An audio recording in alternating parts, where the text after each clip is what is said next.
his medical expenses. Both families are receiving a check for $2,000. Thank you, White Oak community, for supporting food for our own.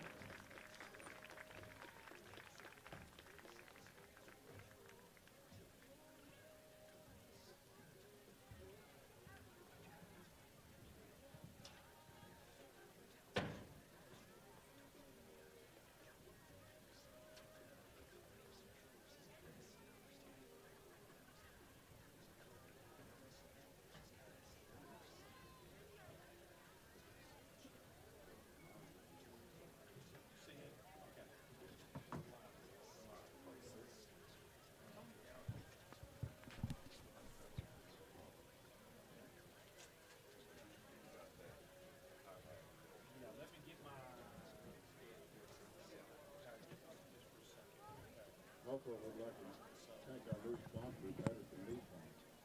See Patterson Nissan for all of your automotive needs.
I've been asked to announce down at the concession stand, Grand Boosters, they've got brisket sandwiches, Chick-fil-A sandwiches, ice cream. They encourage you to come to them.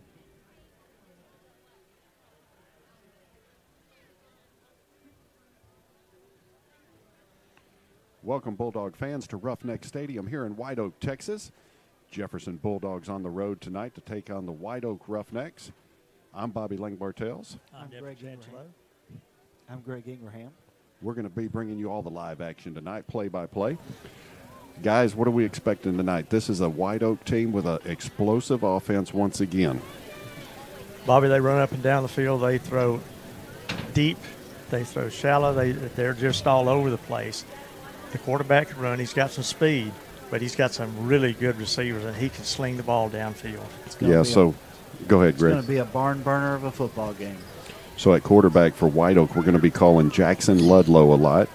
And what was that other receiver we were looking at? Oh, Logan Ladwig. That is the wide receiver who's been catching some long-distance passes from Ludlow. What do you got on him there, Ned? Ludlow is 1,165 yards passing, 432 yards rushing, 15 passing touchdowns, and 5 rushing touchdowns. He's a quarterback, and he can, like I said, he's fleet on foot. He can sling it downfield, or he can run it. Logan Ladwig had 519 receiving yards, 7 receiving touchdowns, and 2 rushing touchdowns. And Junior Allen has 432 rushing touchdowns, 18 receiving yards, 18 receiving yards, 9 rushing touchdowns. And that's pretty much their offense. They've got some big offensive linemen that are like tree stumps, but I don't think they can stand up to what our defense can give them. But on the other side of the ball on offense for the Jefferson Bulldogs, shout out some of these numbers that we're looking at. Cameron Williams comes into the game with 1,037 rushing yards, 26 receiving yards, and 13 rushing touchdowns.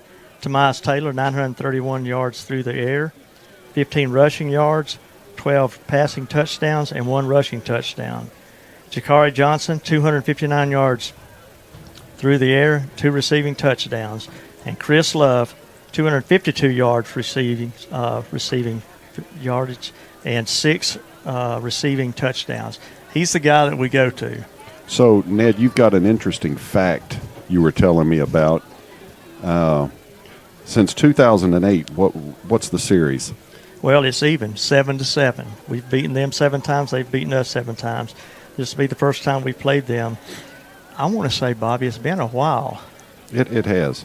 The last time we were over here has been a while, yeah. For sure. We were talking about that coming over. I don't know the exact date, maybe 6-7 years. I'm not sure. That might be something. Oh, the year we came in with a perfect record and they knocked us off? It may have been. Maybe it was. That was 2008. Maybe somebody who's watching will know that stat. 2018 or 2017. Put it in the chat for us. Another time. What happened before, too. Mm-hmm. Hey, Greg, why don't you run down our sponsors for tonight? Everybody bringing us this action. We'd like to thank our sponsors. Our presenting sponsor, Brown Rig Insurance, sponsored in part by Riverside Bank of Jefferson, Edward Jones Investments, Maxim Eyes, Bulldog Bail Bonds, Porta-John, Patterson Pest Patrol, and Johnson Collision. Ned, where are we at on rankings and divisions in 3A? Well, in our region, Bobby, there are only 3 left teams that are undefeated. That would be Pottsboro, Jefferson, and Malakoff. Malakoff has no losses. Winsboro's they're ranked right there with Malakoff. They've lost one. They're 5-1. I'm not sure who they lost to, but the rest of that district is you got a 2-4 team, a 1-4, a 1-5, a 1-5, and 0-6. Your Bulldogs, 6-0 coming into the season, 2-0 in district play. We've scored 248 yards on the season, allowed 119, and we're number 3 in the region. Texarkana, this is according to Pixie and Preps. Liberty Ilo is 4-1, 1-0 through district. They've scored 175 points. They've allowed 156. Tatum, 4-2. They've scored 236 points, allowed 117. Atlanta, 4-2. They've scored 197 and allowed 168. Gladewater, 3-3. 156 scored, 192 scored on them. White Oak, 4-1. They've scored 211 points and allowed 164 points. And Sabine, 2-4, and we won't go into it with them. Yeah, I mean, around the district, there's a lot of stout competition. These guys are putting up some big stats. White Oak, against Atlanta a couple of weeks ago, what was it, 40 points they put up on them? 40 points. 70-41, I believe. And really had some high stats on the offensive side of the ball. But let's go back to last week against Atlanta. Guys, it was a first half that was kind of figuring each other out, I believe. We went in at halftime a point down, 14-13. Coach Taylor makes a few adjustments at halftime in the locker room and come out the second half. It was night and day on both sides of the ball. Right. And, Jay, can we have the highlights from last week?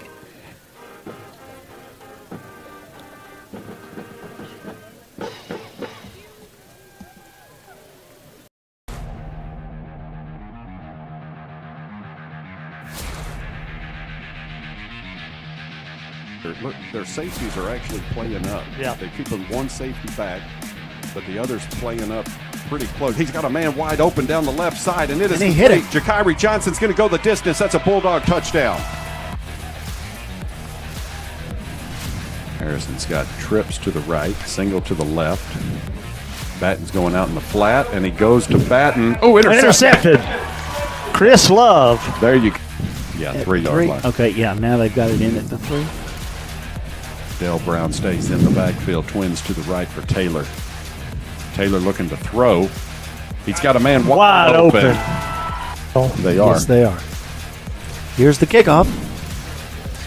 Ethan Maxwell sends it right down the middle. That goes to number 13. Oh, fumble. Oh, my goodness. Bulldogs are pointing. 3rd and goal now. Trips to the right. Taylor drops back to throw. Got him.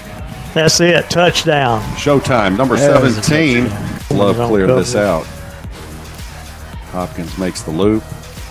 And maybe a little trick play. There's the trick play. He's Wide open. Wide open. T. Gray. T. down the side. Gray. Touchdown. Twins to the right for Johnson. This will go to Williams. Looking for a block. Cuts it up. the middle. Cambo. He is gone. Cambo. Touchdown. 45 yard. He's had a great band program for a number of years. So now this is Riley at quarterback, but he hands off to Harrison, a little trick play, looking to throw deep, and here comes the bomb down the middle. He's got Batten, and It's intercepted. He was covered the. It all starts with the snap. Good snap. It's down. Kick is up. It looks I think it's good. It's Yeah. good. Yes, sir. That's what I'm talking That about. young man has grown up. Yeah. Harrison under pressure. Here it comes. And he's going to be Oh, my brought down. goodness. Wow. He didn't have a chance with that. His offensive line just. Harrison drops back to pass.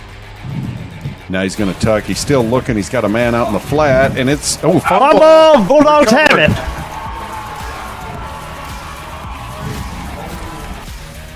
So 2nd and goal now for the Bulldogs.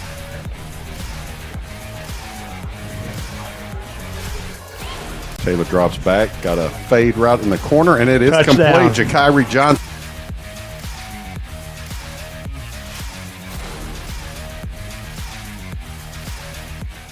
Bulldog fans, those are the highlights from last week. Jefferson Bulldogs, offensive weapons all over the board. Wide receiver, Chris Love, Ja'Kyrie Johnson, T. Gray, Cameron Williams, and Tamias Taylor putting up all the points in the second half.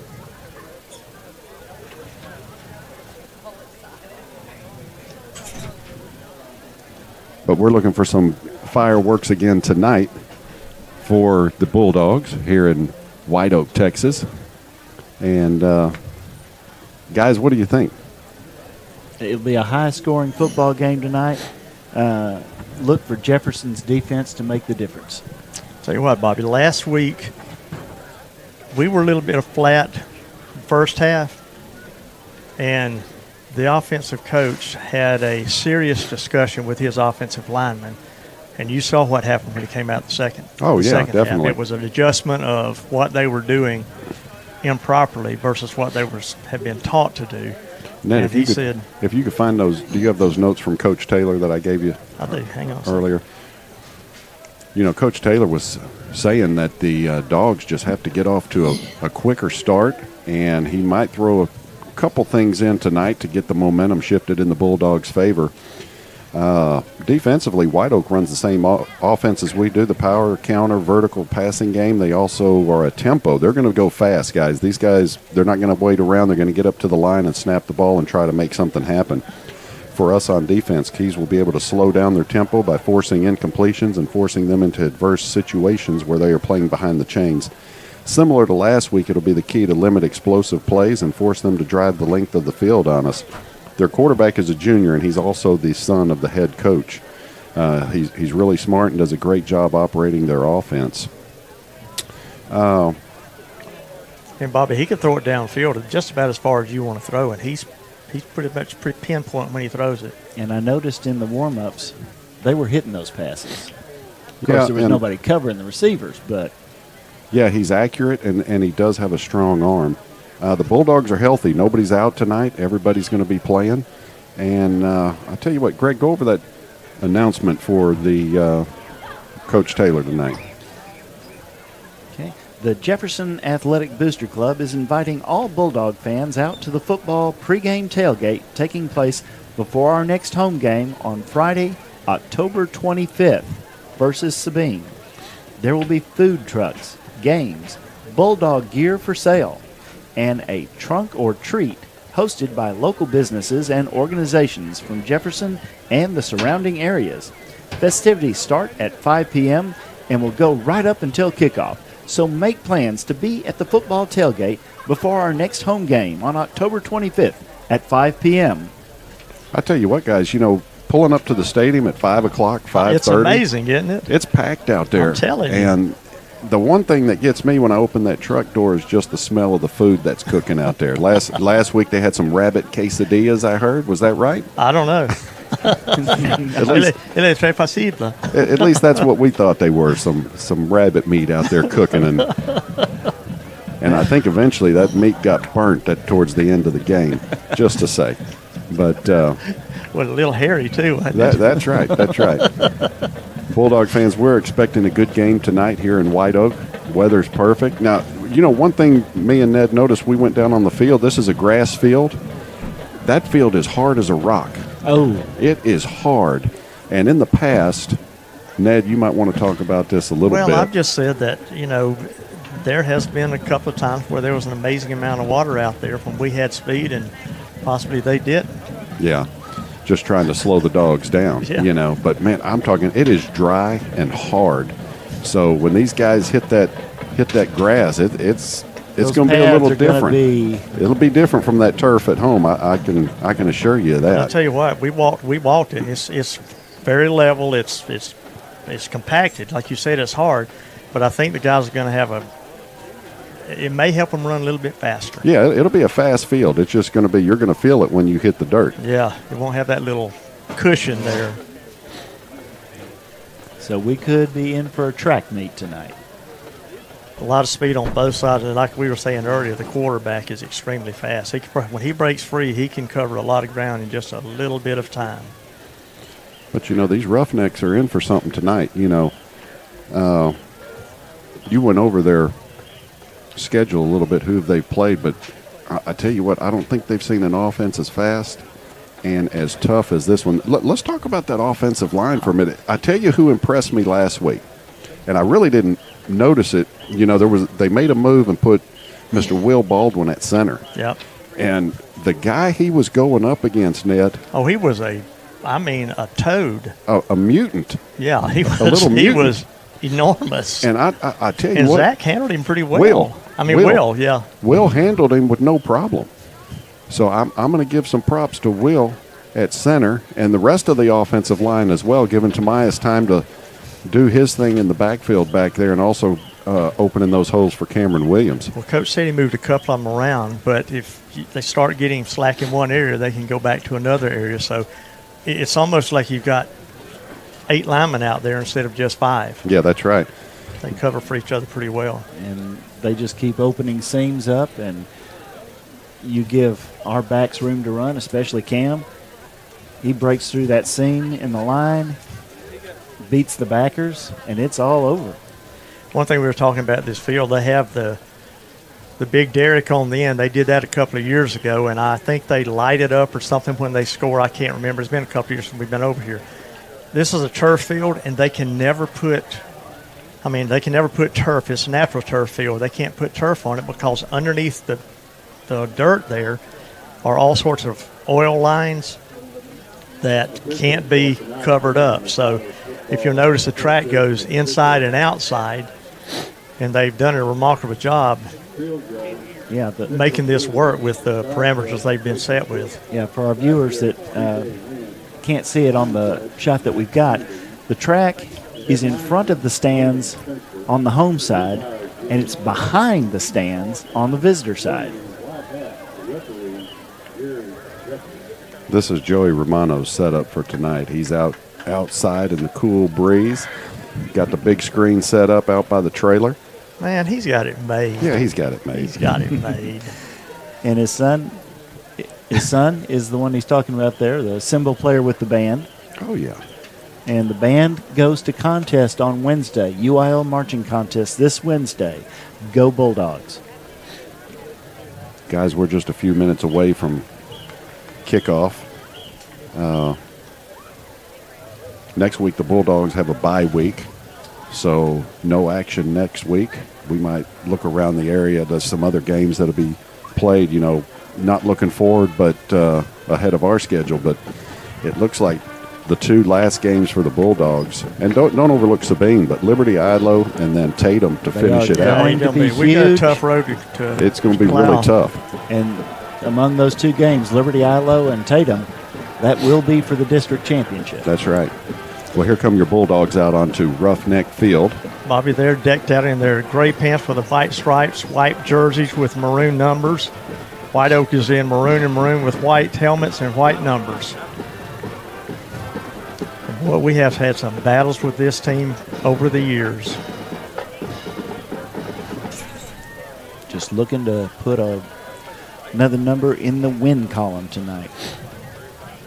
So, Bobby, we know the 7th grade one. Do we know? And the 8th grade one. 8th grade one. I haven't heard anything about the JV yet. Have you? I have not. If anybody has that, put it in the chat for us and give us that score so we can let everybody know.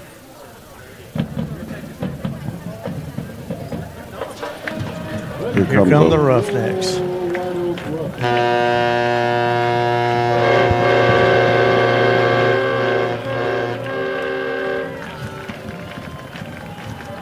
That horn used to be a whole lot louder than that, didn't it? Well, I'll tell you what.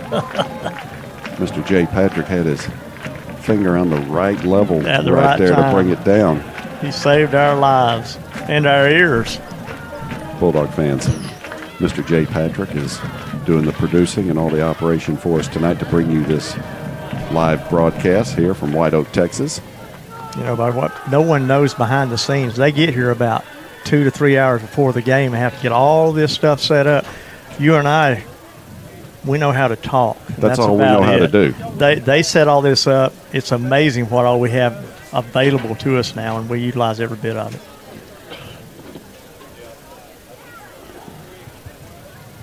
Now, ladies and gentlemen, if you would please stand. And here comes our national anthem.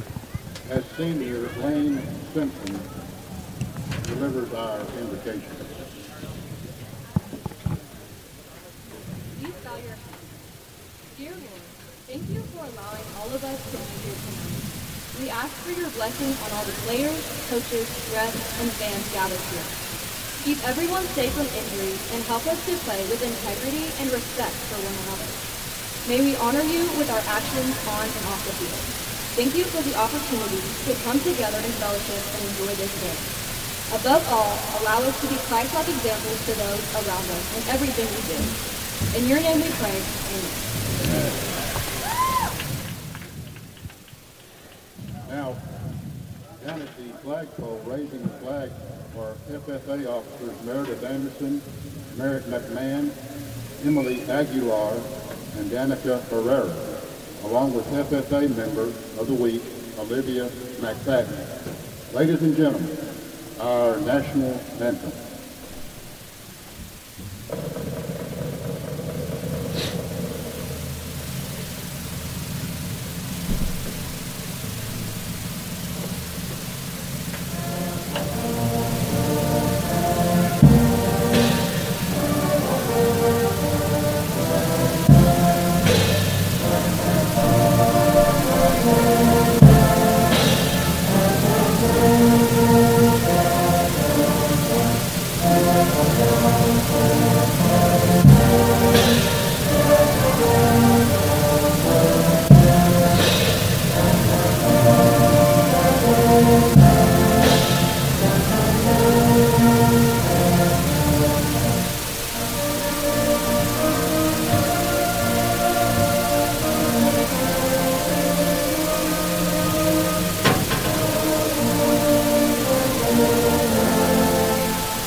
Good job by the White Oak Band. And we'll have our captains coming out on the field. For the Bulldogs, number 8, Daniel Smith. Number 3, Chris Love. Number 2 is Tomias Taylor. And number 5 is Cameron Williams. And for White Oak, number 62 is Lucas Frazier. Number 13, Dylan Sanchez. Number 2, Jackson Ludlow. And number 3, Logan Ladwig. So they're going to meet at midfield, and we'll have the coin toss and just about ready to get this thing underway. Beautiful night for football. Yes, it still, is. It's amazing. We still aren't getting any chilly weather yet. Just a little bit a couple of games ago, and then that was it. Mornings are very nice. They are. Oh, yeah. Mid-50s and yeah. just ready to get it into the evening hours. Number 62, Lucas Frazier. Number 2, Jackson Ludlow. Yeah, 72 degrees right now. Ladwood. Number 13, Dylan Sanchez. Can't ask for a better night.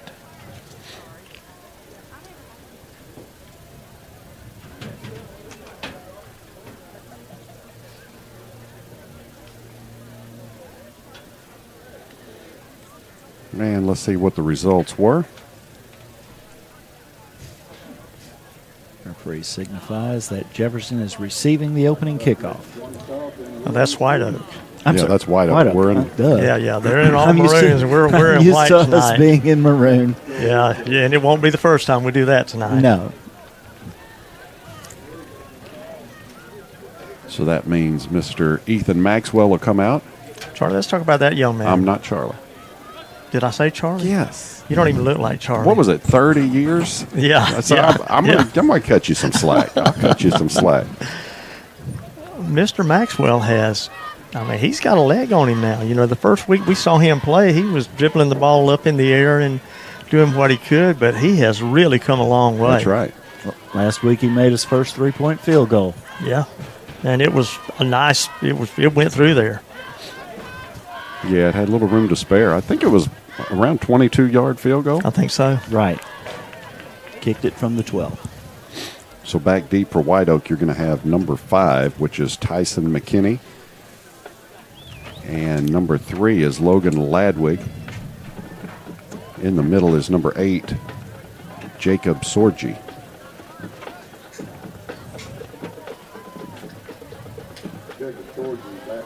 I'm glad your wife did my eye surgery.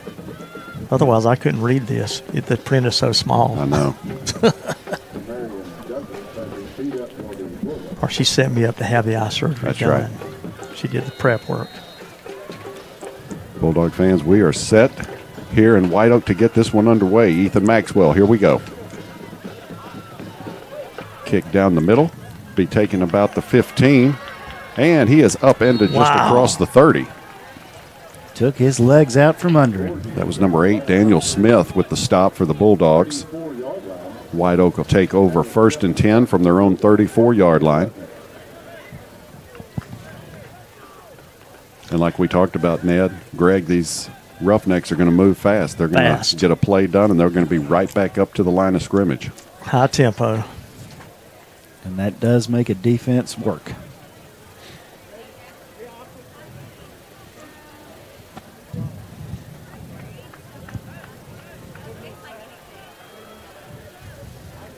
Roughnecks kind of taking their time. Let's get out there. Let's get this thing going. Here we go.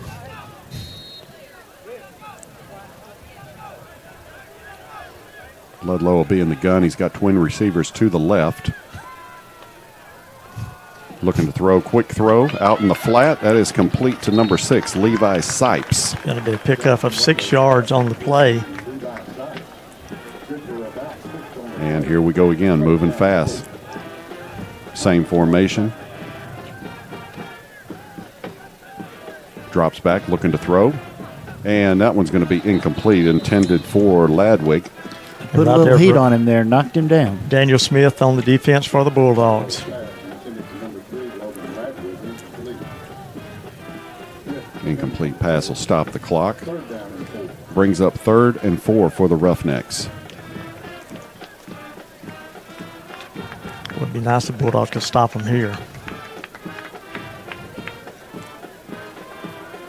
What's going on there? Did we miss a flag? I never saw a flag on the field. Offsides against Jefferson. Well, there's your first Bulldog bail bond penalty of the night. 1st and 10 now for the Roughnecks. Roll out to the right, looking to throw. Late throw, out of bounds, incomplete. Once again, heavy pressure and good coverage by the Bulldogs. Ludlow had no one to throw to. They were covered all downfield. Brings up 2nd and 10 now for the Roughnecks. Twins to the left, single receiver near side. Ludlow drops back to pass. He slings one down the left side. That's going to be, almost intercepted. That was 18. Lamarion Douglas for the Bulldogs with the coverage. Brings up 3rd and 10. I'm like Greg now. I'm starting to see the wrong color. I know. I've got to adjust to the white jerseys tonight, not the maroon.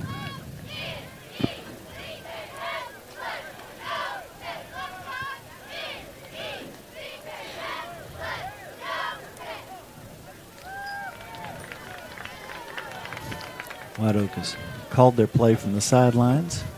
Ludlow will work from the same position, puts Ladwig in motion, drops back. Here comes the pressure. There's the throw. He threw that one away because he had Thor coming at him. Well, and Chance Washington was right there. He almost had a shot at it, but if he doesn't know Thor, he will know Thor by the end of this game, I can assure you. 4th and 10 now for the Roughnecks. That'll bring out number 2, Jackson Ludlow, quarterback for the punting duties. Back deep for Jefferson is the fly, Chris Love. Yeah, Tomlinson on that last play just had a free run to the quarterback. Chris Love has more speed than people realize. Kick down the left side. Going to let that one go. My goodness. Takes a good kick, a good bounce inside the 5. Wow. I think they've got it spotted about the 3. Be 1st and 10 Bulldogs. We've got 11:04 remaining in the first quarter. But, that field position right there, that means, 97 yards for Cameron Williams maybe? Yeah. Yes. Let's just get it over with. Let's see what they do with high tempo. You remember that 98-yard run last year? That's right. He Did they visualize out? I don't know, but Cam visualized, he was thinking he was going to take that one all the way. So he's probably thinking the same thing here. I don't know Play what clock that was not was. running. Scoreboard operator must be waiting for the referee signal. Bulldogs come out 1st and 10 with Twins to the right. Still not. There it goes.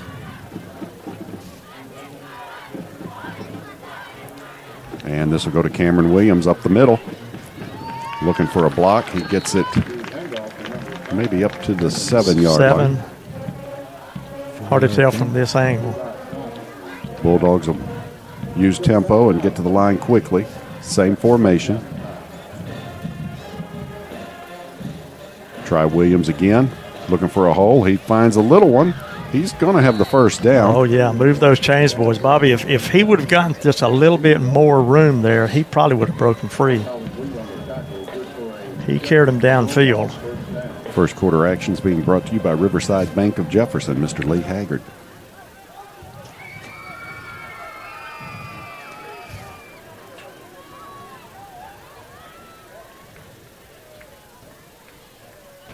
Moving a formation in tight now. And a false start. Yes, sir. Yeah, Another too many Bulldog. men moving at once. 3 men moving at once. Bail Step bond on back. penalty. A Bulldog bail bonds penalty. 2 quick ones for the Bulldogs. I hope we say that all night long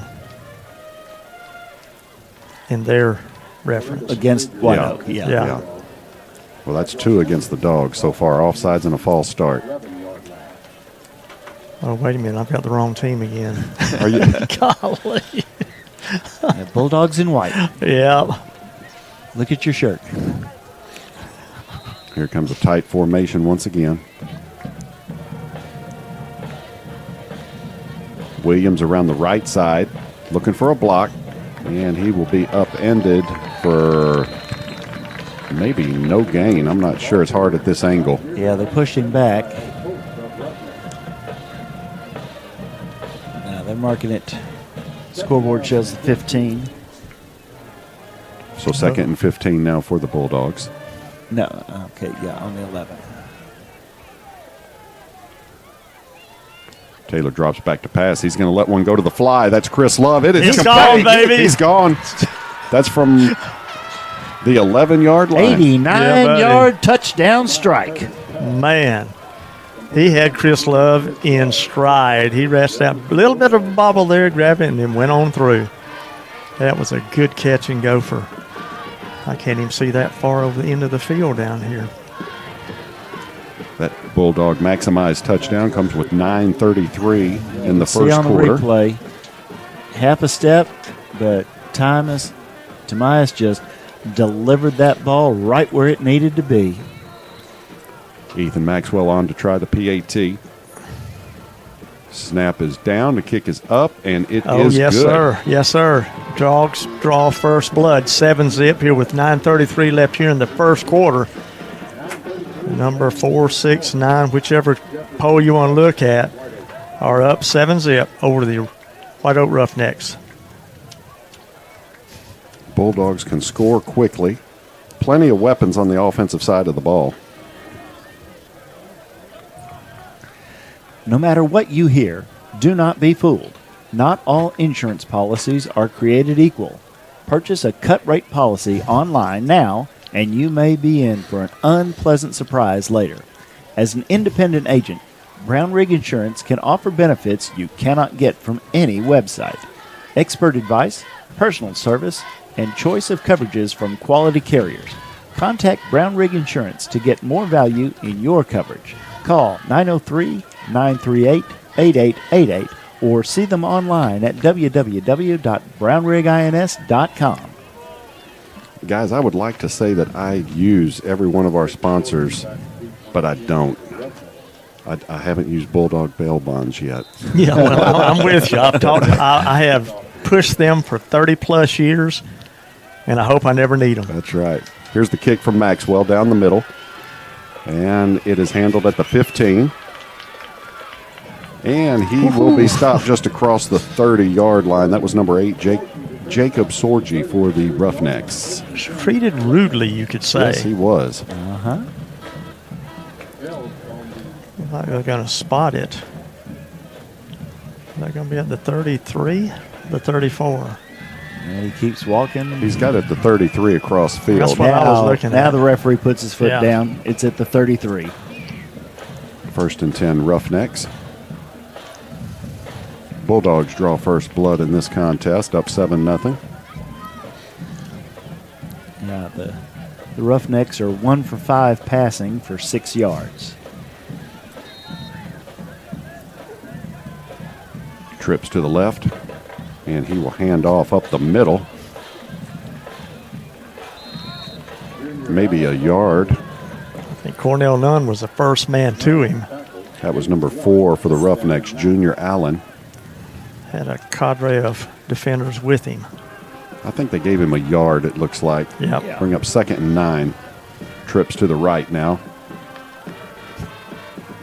Hands off up the middle. That's Allen once again for a short gain.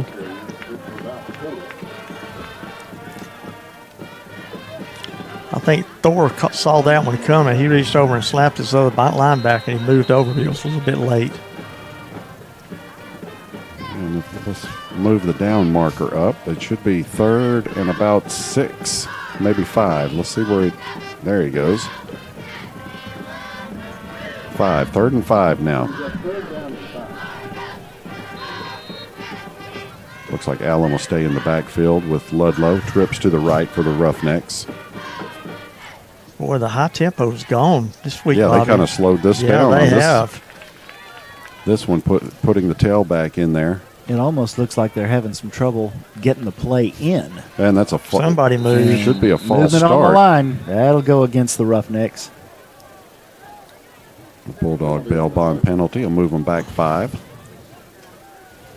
That'll bring up 3rd and 10 for the Roughnecks. 8:28 on the clock in the first quarter. Bulldogs up 7-0. Here comes the referee with the call. Illegal procedure to call against the Roughnecks, 5-yard penalty. I'll take that all day long. That'll Yes. be 3rd and 10.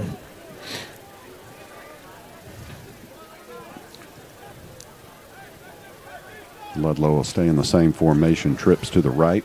Allen in the backfield.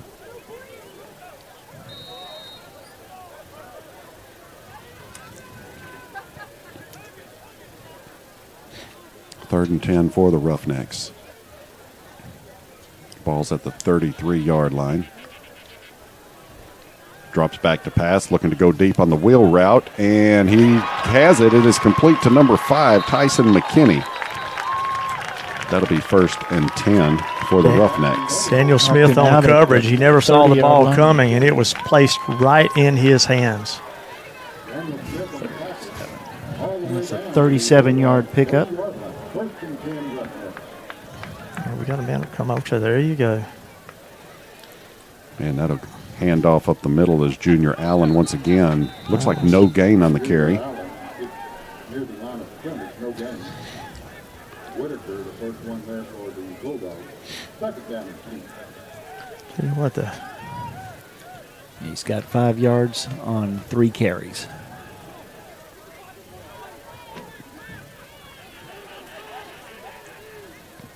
This will be a tight formation for the Roughnecks. I'll be glad we put that one right in stride perfectly.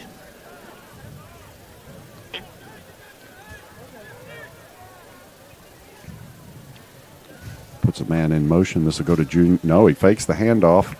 Oh, broken up nicely. Yeah. Number 12 for Chance Washington for the Bulldogs. He was looking at a pick 6 there, but he was at Intended least for- able to bat it away. Intended for Braden Bratcher for the Roughnecks. Bring up 3rd and 10 now with 7:20 left here in the first quarter. Jefferson up 7-0 over White Oak Roughnecks.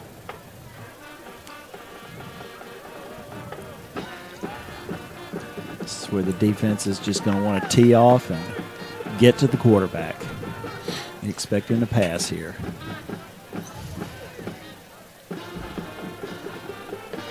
Ludlow takes the snap, drops back. He's under Good for heavy 3. pressure. He's going to let it fly, and it is complete, darn. but I think he's short of the first down. Looks like he's at the 19. Well, he's got the first. That'll be Yeah, He he got got it by a yard. didn't he? 1st and 10 Roughnecks inside the Bulldog 20. 7:14 on the clock in the first quarter. Bulldog 19-yard line.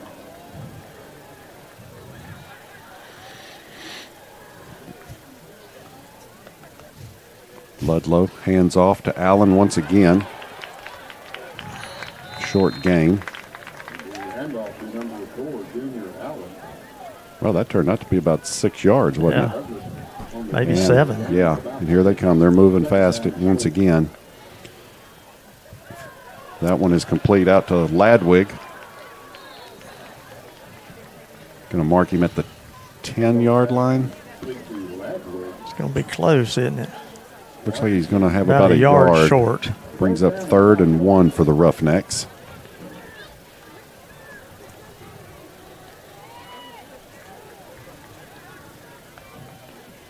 Ludlow hands off to Allen around the right side, but the Bulldogs stop him. He will have the first down. Picks up about 3. Have another Roughneck first down. It'll be 1st and goal Roughnecks. None on the clock. Moving fast once again. 1st and goal. Hand off to Allen once again over the right side. He's met by number 23, Caden Parrish of the Bulldogs. He might have got a yard out of it. We'll see where they spot it. Down near the, just inside the 5-yard line. Second down and goal. Parrish on the top. Need that Bulldog front to step up and hold him here, keep him out of the end zone. 6 minutes and counting on the clock in the first quarter.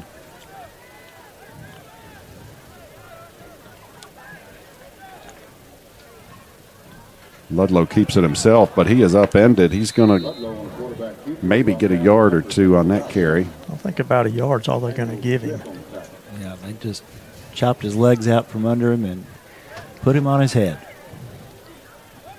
3rd down and goal. Just inside the Bulldog 3-yard line. Marked at the 3-yard line. 3rd and goal.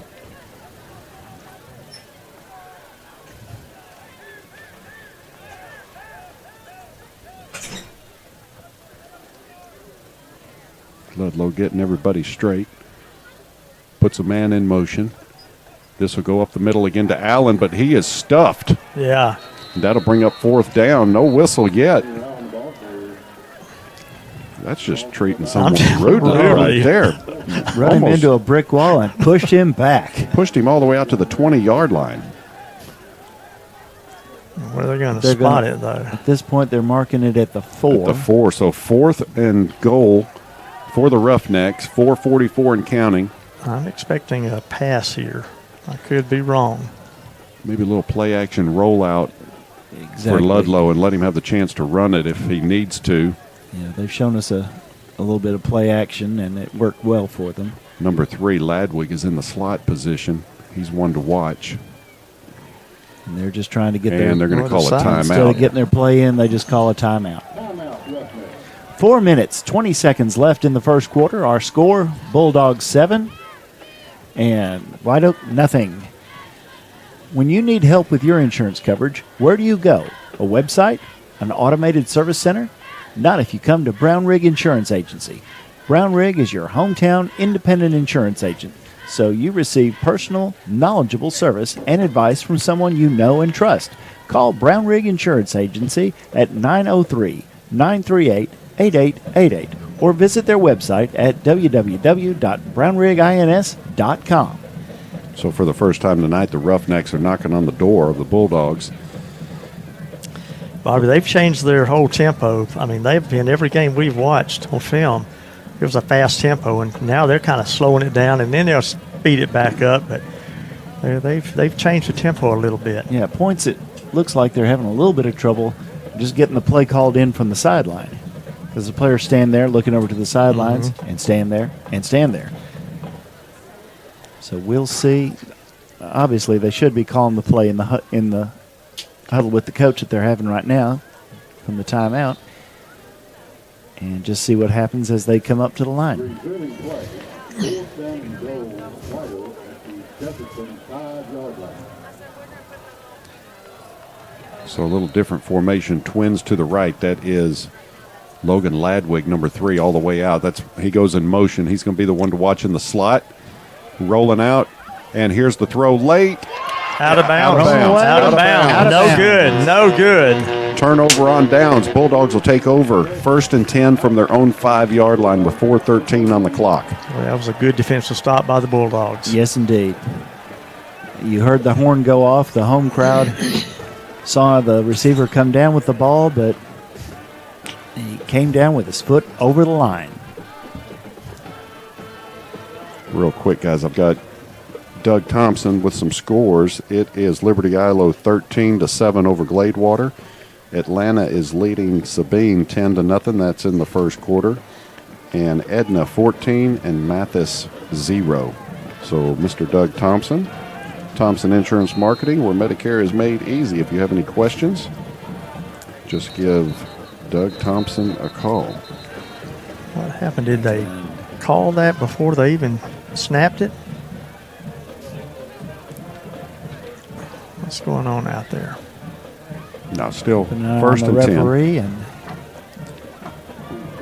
timeout. Again. White Oak. And Coach does not like something out there because he He didn't like the defense he had set for. wanting to throw that headset out. Go ahead and get us another one in there, Greg. When Mother Nature sends her hordes of pests and bugs at you, call Patterson Pest Patrol. Owned and operated by Marion County's Sheila Kendrick, Deke's daughter. Patterson Pest Patrol has grown to cover 17 counties all over East Texas. Her staff knows the roads around here. Fleas, termites, rodents, bedbugs. Ugh. They put the cuffs on pests so you can rest. Call Sheila and her crew at 903-799-9138. Bobby, that was amazing what she did, putting Jefferson in the spotlight of that tournament. That was unbelievable. The Brian Sowers legendary crappie tournament last weekend. Here come your Bulldogs, 1st and 10 from their own 5-yard line. It's a handoff to Williams, but he is met quickly and can't get out of that tackle from number 50, Kelton Cates. He's a big boy, Cates is. We can't tell from here, did they get back to the line of yard of scrimmage, or no, it's going to be about a yard loss. Loss of 1, 2nd down and 11. Yeah, and loses 1, 2nd and 11 now for the Bulldogs, 3:46 and counting in the first quarter. Taylor drops back to throw. He's got a man over the middle. There he That's is. Tigre. Let's see if he's got the speed. He's got one man to beat. across the 40 to the 30. Oh, man. Tigre just ripped it down to the right-hand side, down to the 22-yard line, or the 21. Yeah, post pattern and across the middle.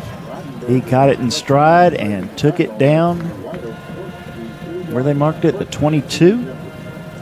Yeah, Tigre was in the slot position and just found that little Well, it slant. took him 70 yards for him to catch him. 65. Here come the Dogs real quick. 70. Twins to the right. This will go to Williams. Going to try the left side. Finds a hole. Bam, Cam. Inside the 10. Still churning his feet. Close to the 5-yard line. All the way down to the Roughnecks 6-yard line. 22, 26. It's going to be about, what, 18? 16? 16 Yeah, yards. that'll be a Bulldog first down. Move those chains, boys. First down brought to you by Riverside Bank of Jefferson, Lee Hager. First and goal now. Williams up the middle, and Boom. he's in. Boys, you have been camboed. Touchdown, Jefferson. 3:02 left here in the first quarter, and Bulldogs now up 13-0, awaiting the PAT. Ethan Maxwell out to try the PAT for the Bulldogs. Chance Washington is going to be his holder.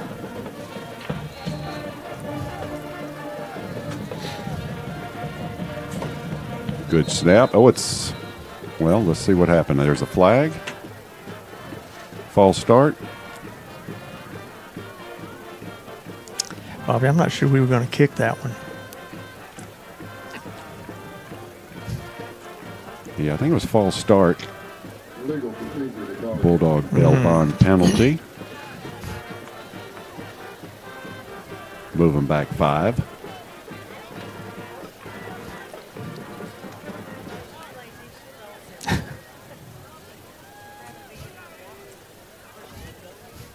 We'll try it again. This will Oh, come- he's got a little soccer style going now. He's moved over to the left a foot. And it is a fake, and that does not work at all. So that is no good, and that's going to bring your score Jefferson 13, White Oak 0. That was one explosive drive from the Bulldogs. You had a 73-yard pass. Maybe from the first spot, but I don't know. That didn't look too good. Nah, it did not.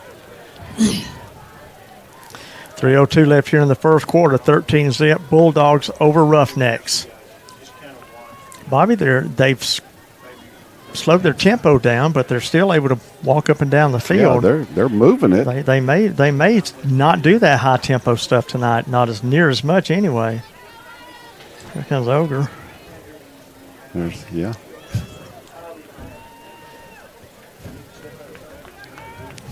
So back deep for the Roughnecks, it's going to be number 5, Tyson McKinney. Number 3 is Logan Ladwig. And number 8, Jacob Sorgi.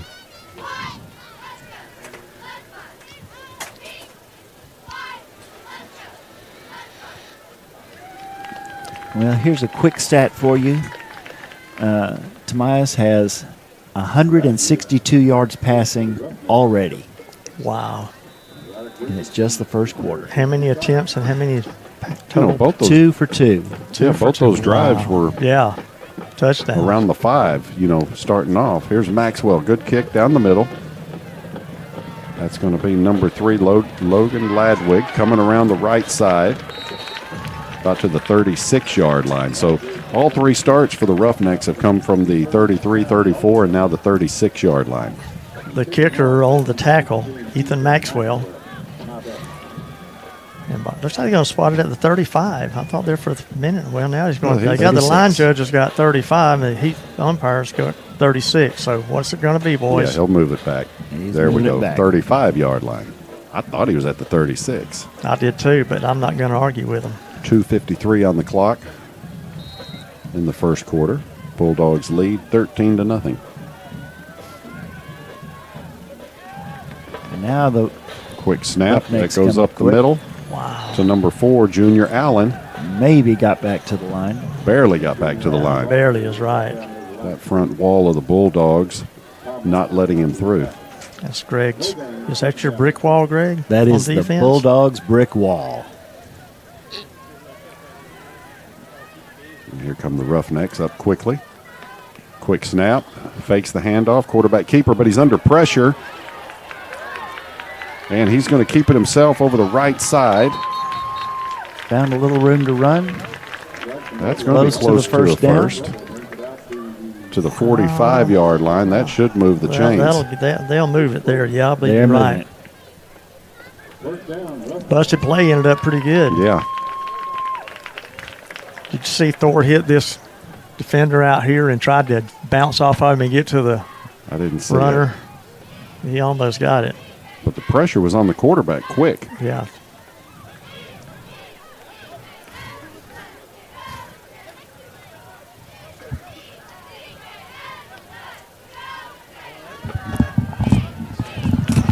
And an incomplete pass. Incomplete pass that time. So to bring up.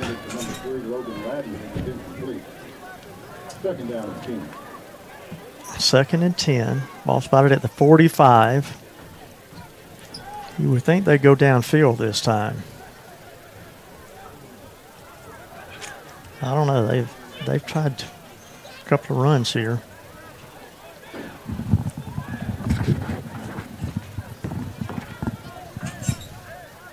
Second down now for the Roughnecks. Trying to get the play in. 2:16 on the clock. We're short a man over here. That quarterback keeper around the left side, he's got some room. He'll have the first down for the Roughnecks. Down to the 44. About 12 yards on the carry. 43-yard line. First and 10, Roughnecks.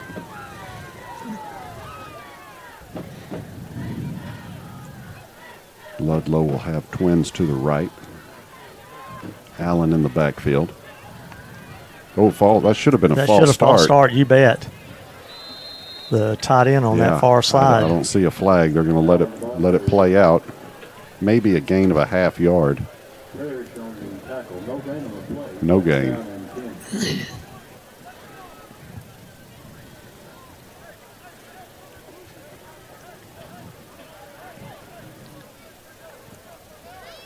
Second and 10. 140 and counting remaining in the first quarter. Yeah. Just a quick note, Allen's got 15 yards rushing on 9 carries. Ludlow drops back to pass. There's the throw. It's Intercepted. intercepted. The fly. Chris The Love. fly. He should go the distance. This He's going to looks like have a one pick man. six. He's got plenty of blockers. That should go the distance. Wow. Fly. Catch and go, baby. Touchdown. With 1:10 remaining in the first quarter. You got that replay? Let's see where he caught this at. Yeah. He just threw it out there. Looks about the 28-yard line. About 72 yards. And on the return. But he was under pressure and just tried to get rid of it out to his man. And Maxwell back for the kick now. Call for the snap. It is set. It is up. And it is good. No, he missed it to he the missed left. it. Yeah. Just outside the crossbar. Upright. That's the only thing I can't see. yeah, sitting up here in the press box close to the wall. You can't see Yes, the a entire big field. blind spot. Yeah. So with 1:10 left here in the first quarter, 19-0, Bulldogs over Roughnecks. Does your financial advisor take the time to really listen to you? Is your financial strategy personalized to you and your family?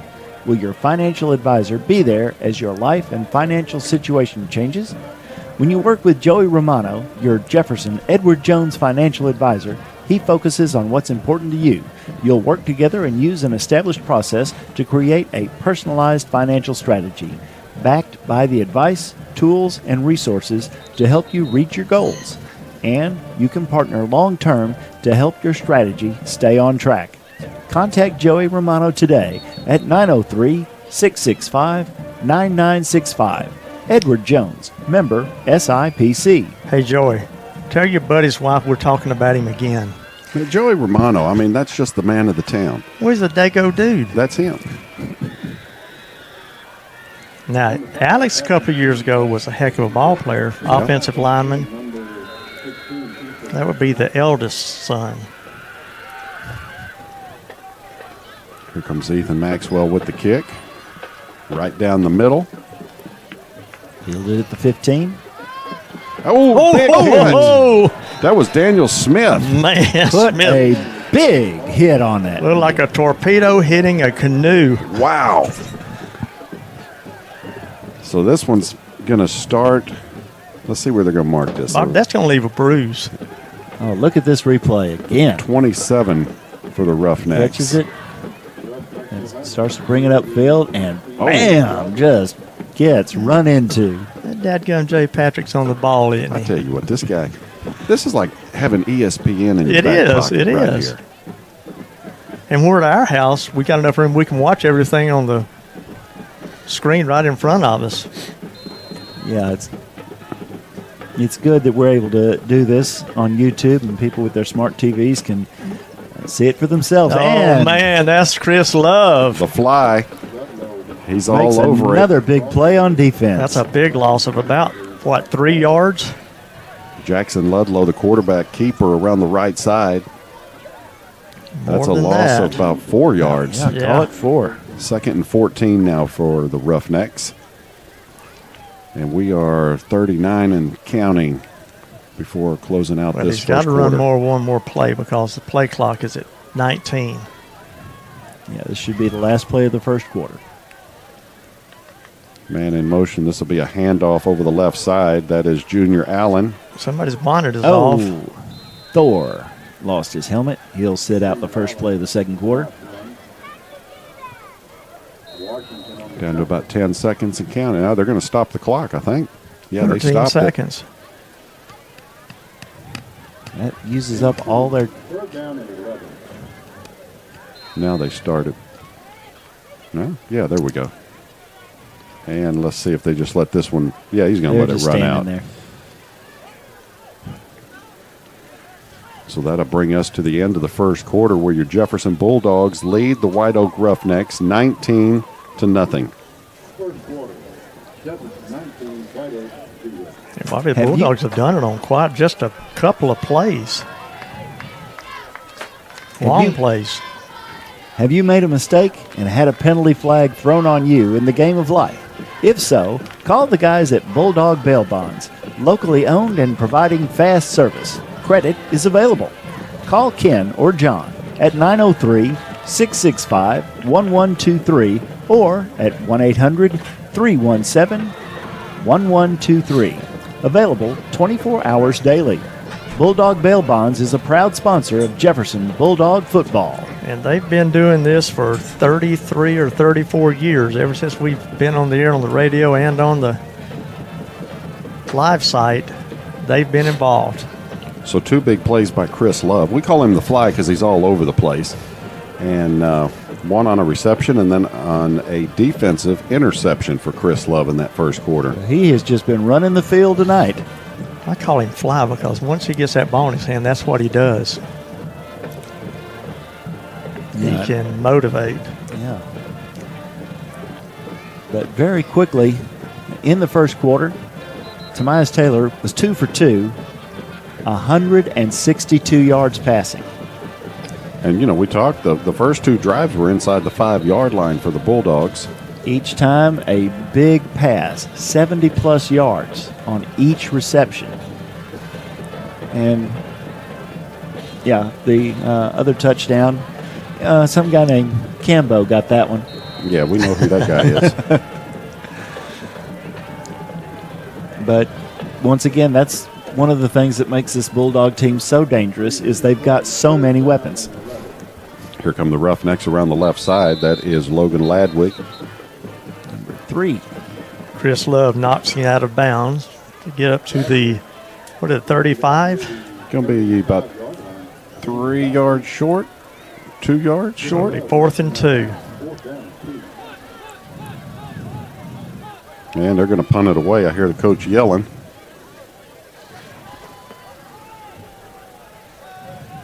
So the punter back there is number 2, Jackson Ludlow. Back deep for the Bulldogs. Fly. And Daniel Smith at the front man. And here's the kick. Need to cover. And let it go out of bounds. Yeah, he was getting set to Grab scoop it and up, go. and it took a sideways bounce on him. And he said, "Oh, I'm leaving this one alone." About to the 28 where the Bulldogs will take over 1st and 10 in this second quarter. Real quick, a few score updates. It's still 13-7 Liberty Ilo over Gladewater. Atlanta over Sabine 17-0. Pottsboro is over Palmer 7-0. Edna 21, Mathis 0. Forney is leading Longview 7-0. Carthage over Center 7-0, and Texas High over Marshall 7-0. With the jump, the Jackrabbits are in front of the Lobos.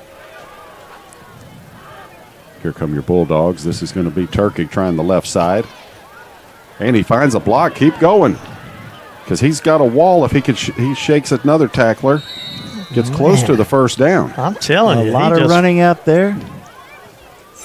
You got a Roughneck hurt a little bit.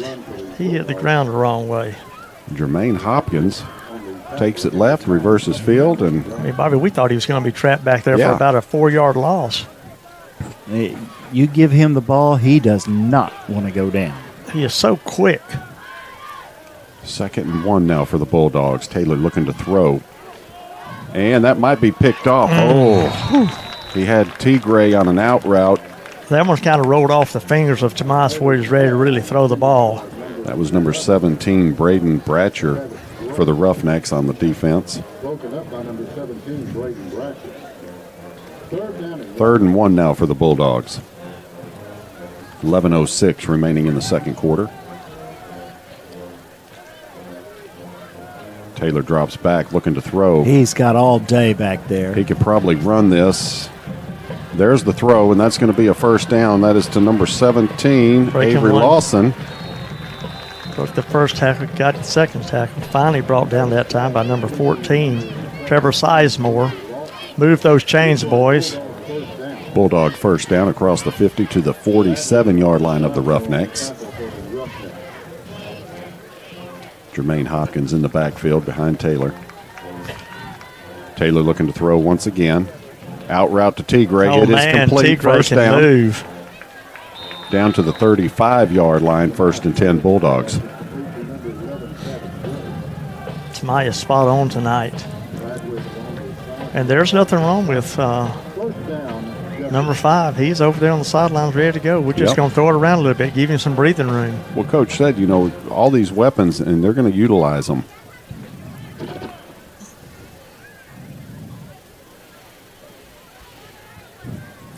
Jakiri Johnson split to the right. Taylor throws. Tigray on an out, and it just overthrown off his fingertips. Oh, had a little action down there. Had 3 men on coverage that time. Lost a helmet. He should 55's got to Come come out. out. Yeah, he's got to come out. 10:19 on the clock. It is 2nd and 10 for the Bulldogs. 35-yard line. Yep. If the helmet comes off, you must sit out of play.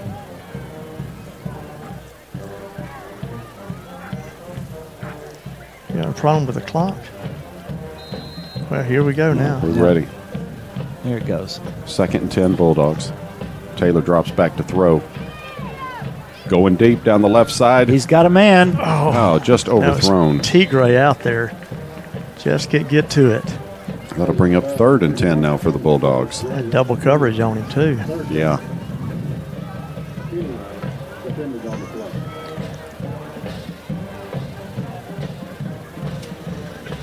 One to watch on the near side is number 4, Jakiri Johnson. His big play ability.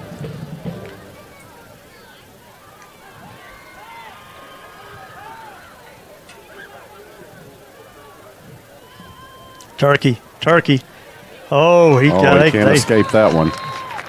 That'll bring up 4th down This will be the first fourth down, I believe, for the Bulldogs, isn't I it? think he only got 1 yard out of that, Venable and Sapp is not if that. for the Roughnecks. No, they're giving him. Third down.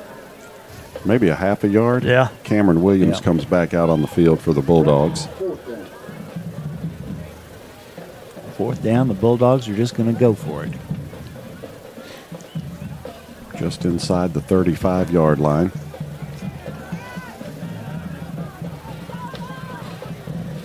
Taylor will have twins to the right with Williams in the backfield. Taylor looking to throw. He's got a man open. It is complete. Oh, wow. He went up and brought that one down. Avery Lawson over the middle. What a beautiful catch and throw that was. Move those chains. First down Bulldogs. First down is being brought to you by Riverside Bank of Jefferson. Cambo back in the backfield now. This will go to Williams, trying the left side, back up the middle. Not a whole lot going there. Handoff to number 5, Cameron Williams. What is that, about 3 yards? Cameron Venable on the tackle. I think so. That's going to bring Yeah. up second and goal now for the Bulldogs. The scoreboard says on the 5, so 5-yard gain.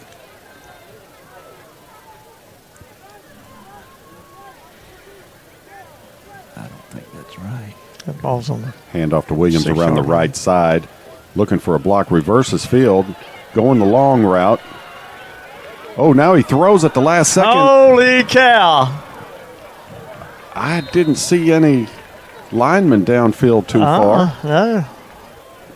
Wham, bam, cam. Yeah, no flags. I think that'll stand, but ended up, did he lose a little bit? It's hard to tell from where. We can't tell. That's got it at the 5 now, it looks like. Yeah, it's bring up third and goal now for the Dogs. Third down and goal near the 5-yard line. Heads up But play by that's what I Williams. was just going to say. That was pretty good.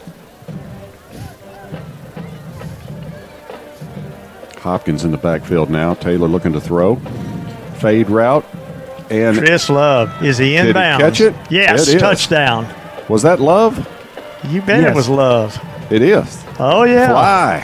Fly. Taylor's pass complete to number 3, Chris Love, good for a Bulldog. He do what he do. That Bulldog maximized touchdown comes with 7:52 remaining in the second quarter. That'll bring out Ethan Maxwell for the PAT. Good snap. It's down. The kick is up. And it is That good. was good. Yep. Good. So with 7:52 left here in the first half, Bulldogs up 25-0 over the White Oak Roughnecks. Should be 26. 26. They just added it. Yep. There we go. 26, White Oak 0. So all Bulldogs so far in this game, Ned. Well, And a total different look from White Oak from what we've seen on film. Yeah, just like, I'm not sure. They, the first series they went up tempo and moved it, and then the second series they brought the tail back in and just kind That's of it. slowed it down. And just kind of, they still moved it, but just can't convert. Too many weapons for the Bulldogs on defense and offense. right. The one thing we said earlier, the difference in this game would be the Bulldogs' defense. That's it. And it has been. Big interception by Chris Love in the first quarter. That one went 72 yards. Once again, thanks to our sponsors, Patrick and Nissan. Keep Patterson Nissan. Maxwell out at the 40 waiting for the Also remember, Booster Club 2 down- touchdowns I through need the air, all I one need on is the a ball. ground, and one by interception. They got brisket sandwiches, Bulldog fans, be sure to stick around for the halftime show. We'll be bringing you both bands. concession stand.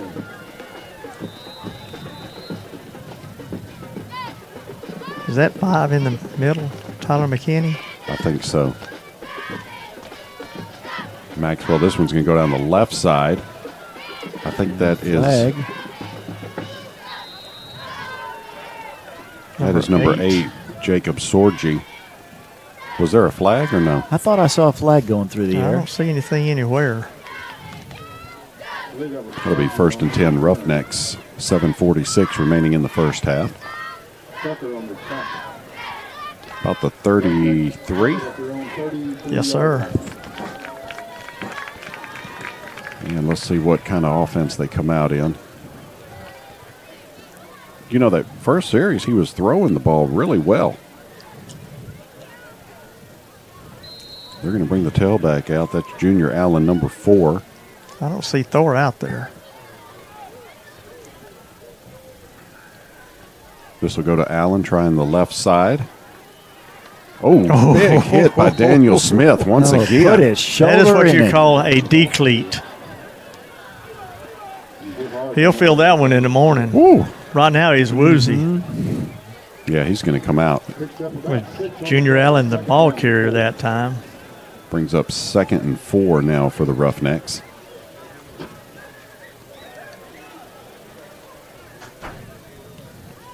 That's going to be number 6, Levi Sipes, taking over at tailback for the Roughnecks. And he will get it. Going to try the right side, but met by the Bulldogs. Nothing doing. That's number 30, Keyshawn Whitaker. Little bit here from Aaron Bellard, or Ballard also. 3rd and 4 for the Roughnecks. Hold him again, boys.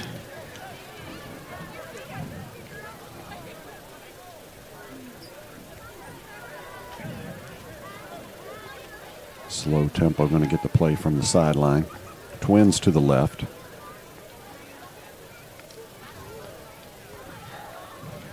Going to try it on the ground, and he should have the first down. Yeah, he did. It's number 6, Levi Sipes for the Roughnecks. Broken ankle tackle at the line and then ankle tackled just at the yard to gain. 1st and 10, 6:21 on the clock.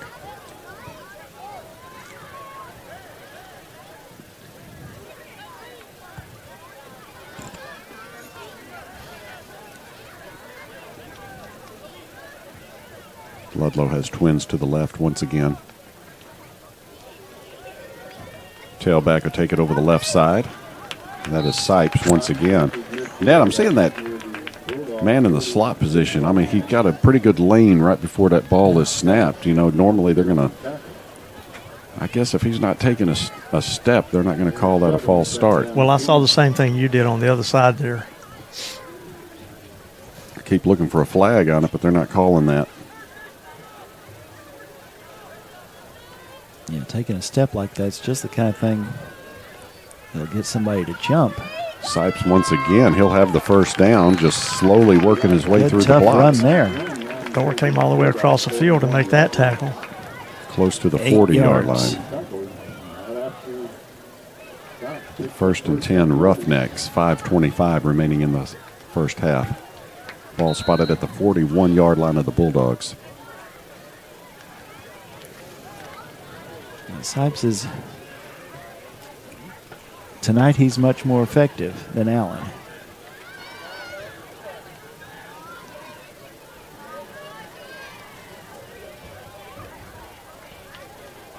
Handoff once again to Sipes up the middle, but he is met by number 27 of the Bulldogs, Aaron Ballard.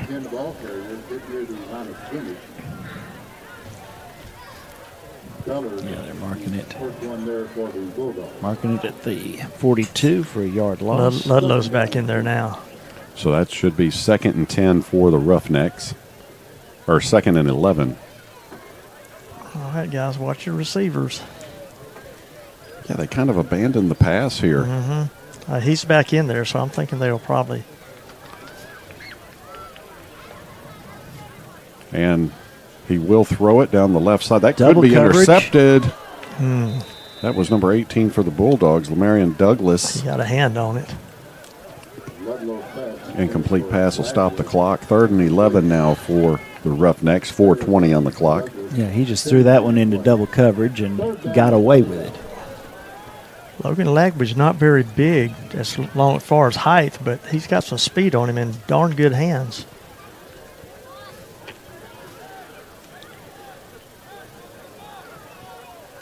See if the Bulldogs can hold on this 3rd and 11 by the Roughnecks. Low snap, roll out to the left. He's under pressure. Here's the throw, just out of bounds. Yeah, he just threw that one away. But Thor was coming across, and he just did the smart thing. So to bring up 4th and 11 now. 4:14 left here in the first half, and the score: Bulldogs 26, Roughnecks 0. They're going for it, Bobby. Are they going to try to I think get us off sides? He's got a little bit of a limp going there. It may be they just don't want to punt it. No, they're going to punt. Yep. Try to pin the Dogs back.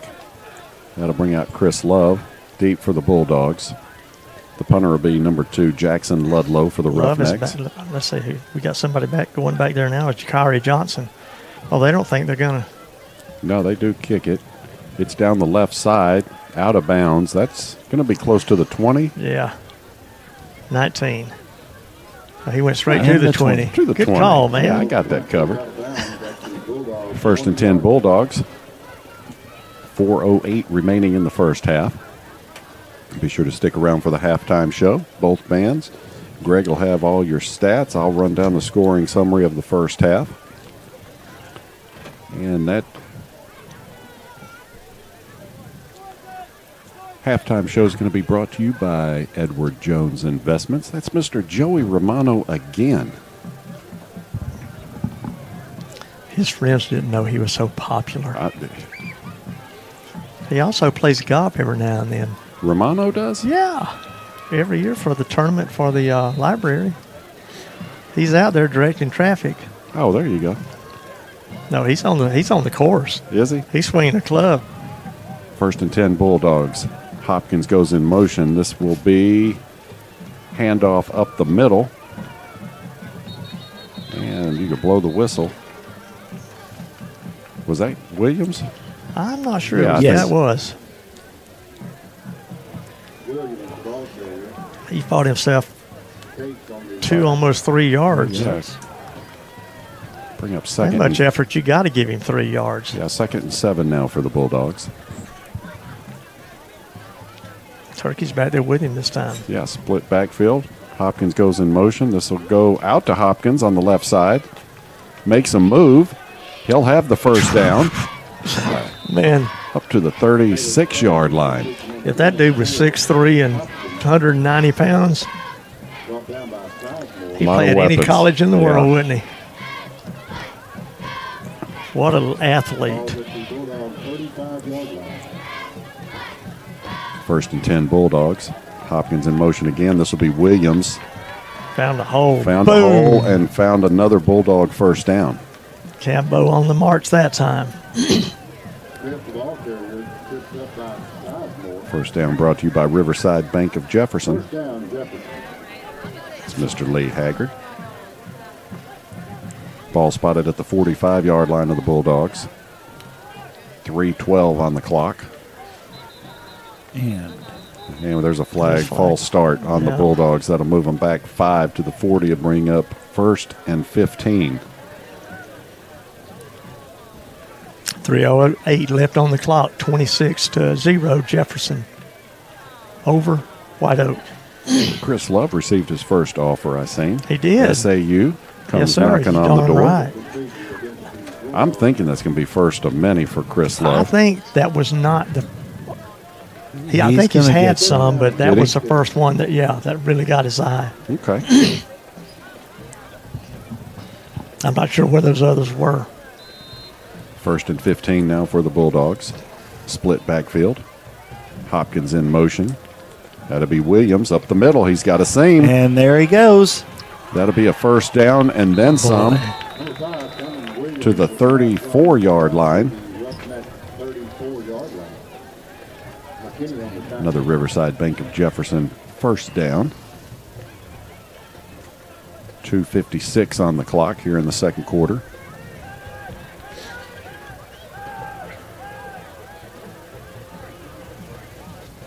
Taylor has twins to the left. Hopkins in motion. It'll go out to Hopkins. Oh, man, he had it too. Right off his fingertips. I think that was a forward pass, wasn't it? It may have been close, so he went ahead to make sure and cover it. And, ooh, they are calling it a backward pass. Man, I don't know about that. Loss of 6. Ball back at the 40-yard line. Second down and about 2nd and 16, about almost 16 now for the Bulldogs. Avery Lawson checks in.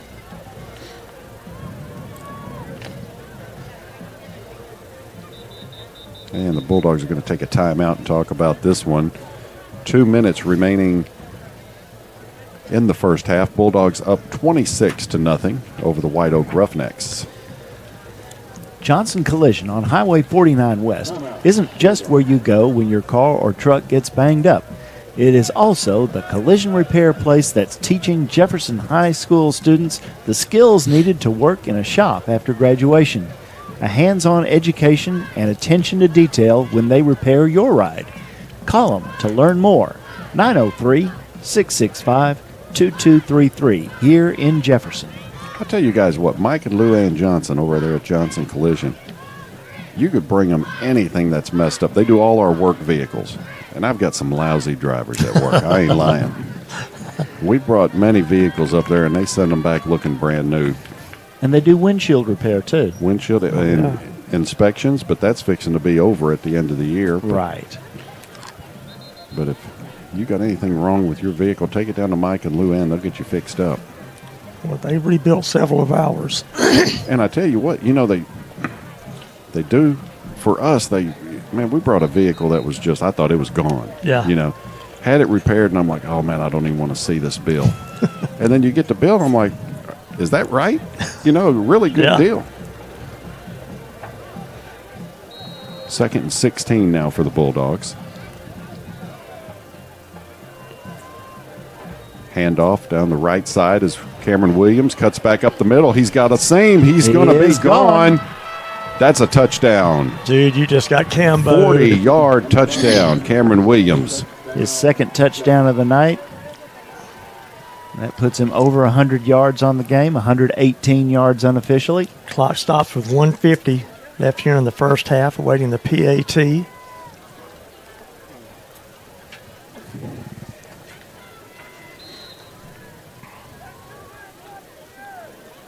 Ethan Maxwell, here's the snap. Kick is up. It is good. Man, that little dude he can kick a football now. He is clearing the goalpost by quite a bit now. I mean, you could back him up another 15, 20 yards. 50 seconds remaining in the half. Jefferson 33, White Oak. So the Bulldogs out to a 33-0 lead here in the first half in White Oak, Texas. They call this Roughneck territory. Yes, they do. But the Dogs are kind of trampling all over it tonight. They're rough tonight, aren't they? The Dogs are. Yes, they are. Man, we've had some battles with these guys over the years. I mean, some knockdown dragouts. Won some, lost some.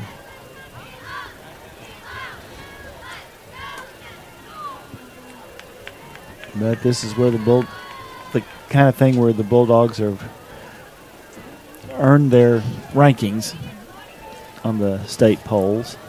Well, the offense much faster start tonight. I think that will assuage Coach Taylor's fears.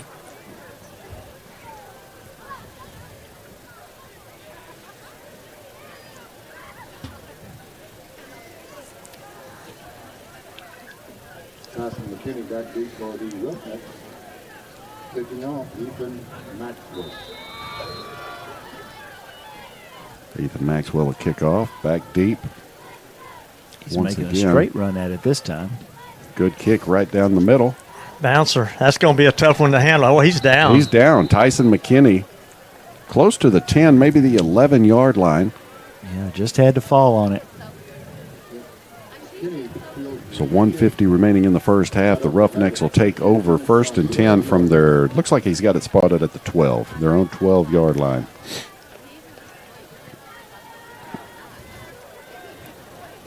Want to thank everybody who's tuning in tonight to JISD's very own YouTube channel, Bulldogs TV. We welcome everyone. Not only can you watch tonight's game, you can go back and watch the first game of the season and the first game of last season. This second year for this. Oh, and if you need to watch the coaches show from today, it is available on YouTube. We had a little bit of a late start, but it has been out there all week. Jay posted that one early. Yeah, and 464 of you out watching right now. We thank all of you. And don't forget, if you're from out of town, out of Jefferson, in the chat, please go ahead and let us know where you're watching from. So Junior Allen is back out there, number 4 at number tailback. 4, yeah. He's going to get about 3 yards on that first down carry. 2nd and 7 now with 1:32 and counting in the first half.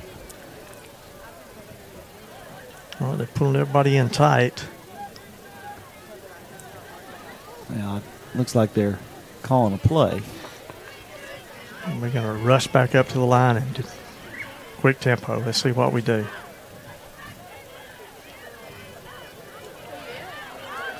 Yeah, they break their huddle, run to place, and snap it. And reverse. Little reverse. That's going to go to number 3, Logan Ladwig. Nothing doing there. He's going to take a loss on that one. Yeah, I'm not sure he got back to the line of scrimmage. Treated rudely by a pack of dogs. 50 seconds and ticking. They're marking it.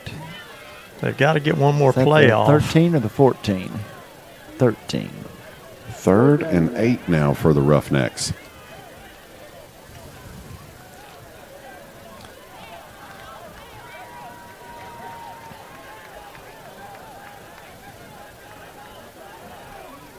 I think they're just going to be content. Let the time They're run going to down have to and- run one more, Yeah, but but they may take a knee. and that'll be handed off to Allen around the left side. He's going to be stopped by Johnson. Gain of And 1. now they'll let it run down. Yeah, they won't get this play off. So if you just joined us, your Jefferson Bulldogs are up 33-0 over the White Oak Roughnecks here at halftime. Bobby, the Bulldogs have done pretty much what we thought they would do. More importantly, what they've done is shut down a high-scoring offense that's done absolutely nothing tonight. Yeah, a lot of offensive power by the Bulldogs. And, you know, Coach Taylor said he wanted to get things started early, get the momentum, and keep it going. And he definitely did that tonight. And defensively, you know, they kind of gave up a little bit here and there. A few drives down.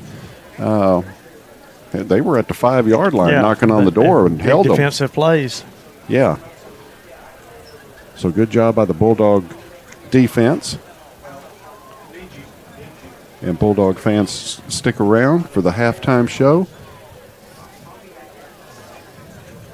And also the halftime report. It is sponsored by Porta John. The halftime show sponsored by Edward Jones Investments. Has Big Doug sent you any updates? Let me check real quick. He is pretty good about doing this kind of stuff.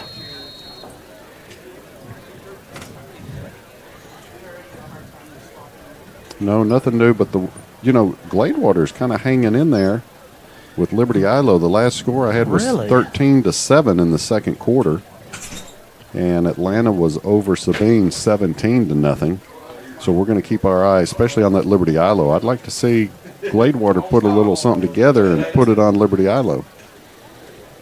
You know, Bobby, when was the last time you went crappie fishing? It's been a while. That's a good question, You yes. know, Ken Thigpen is always talking about going fishing and taking us, and he hasn't done it yet. We've been waiting for, 2 years now? At least. You know, You would think that he would take us fishing. He works half a day. or just maybe say, man, I'm getting the boat ready. Yeah. You know, get my hopes going. Yeah, and exactly, maybe I exactly, could see yeah. something coming for us in the future. But no, nothing. Absolutely nothing. Bulldog fans, we're going to be bringing you the Jefferson band here shortly. They're getting things set up. They are getting ready for their UIL marching contest on Wednesday. Brad Smith says the defense is playing good. Been a little bit, but not giving them anything. Bulldog fans, stick around after the band performances. We'll come back with all your first half stats and scoring summary. But for right now, we're going to take it to the field. We're going to take a short break and let you listen to the Bulldog Band. Zeus.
Ladies and gentlemen, for the first half of your halftime entertainment, Jefferson ISD proudly presents the 2024 Jefferson Bulldogs Marching Band and Strunner. Leading the band on the field is junior drum major Richard Snellsburg. Band member of the week is sophomore Zane Ells. Guard member of the week is senior Grace Champion. Tonight, the Bulldog Band continues its performance season with its show, Zeus.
for their acting performance, the Jefferson High School Slaughter. Runner of the week is sophomore Jocelyn Gomez. Tonight, the stars will be performing the Shut Up and Dance made famous by Off the Moon.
what you hear. Don't be fooled. Not all insurance policies are created equal. Purchase a cut-rate policy online now, and you may be in for an unpleasant surprise later. As an independent agent, I can offer benefits you can't get from any website. Expert advice and counseling, personal services, and a choice of coverage from quality carriers like Central Insurance. Contact us at Brown Rig Insurance Agency so we can bring more value to your coverage. Call 903-938-8888 or find us online, www.brownrigins.com. Hey, did you see that touchdown? No, I guess I missed it. I really need to go get my eyes checked. I just don't know where to go. Go see Dr. Sheila Lane Bartels at Maxim Eyes. Their staff has the best customer service in East Texas. You walk in and see a bunch of friendly faces and the wide variety of frames they have, ranging from women's, men's, kids, and even designer frameware. They have everything you need. Plus, they have contacts and sunglasses. You will be seeing every touchdown after you see her. Call and make your eye appointment now with Dr. Sheila at 903-665-2020, located at 108 North Walnut, Jefferson, Texas. Have you made a mistake and had a penalty flag thrown on you in a game of life? If so, call the guys at Bulldog Bail Bonds. We are locally owned and you get fast service. Credit is available. Call Ken and John at 903-665-1123 or at 800-317-1123. Available 24 hours daily. Bulldog Bail Bonds is a proud supporter of Jefferson Bulldog football. We will be there to help every time that penalty flag is thrown. Timeout! All right! Remember, we're a team that plays together. Listen, the winning will take care of itself. We just have to get everyone involved. In interscholastic sports, we celebrate what makes every one of us unique. And in the pursuit of a common goal, everyone in the huddle, in the bleachers, and in the community comes together. This message presented by the UIL and the Texas High School Athletic Directors Association. When Mother Nature sends her hordes of pests and bugs at you, call Patterson Pest Control, owned and operated by Marion County's Sheila Kendrick. Sheila's pesticide business has grown to cover 17 East Texas counties, but her sales and technician staff know the roads around here. Termites, bedbugs, fleas, rodents, ew. They put the cuffs on pests so you can rest.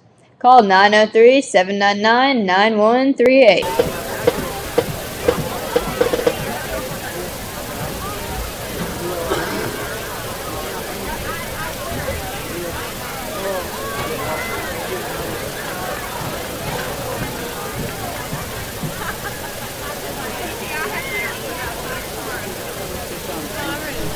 In the auxiliary line, we have Twirler, Samantha Juma, Riley Fullerton, Sophie Fisher, Stacy Farmer, Patty Morris, Sydney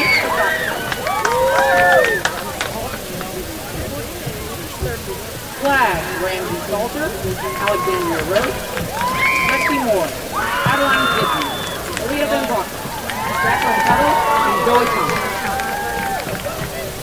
At this time, the White Oak Twirlers and Flagline will perform a routine to Confidence.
program includes Regiment of Roughnecks Fanfare by Larry Wood, University of North Dakota March by Quail Team, and Cyrus the Great by Quail Team, and the Claxton by Bill Murray.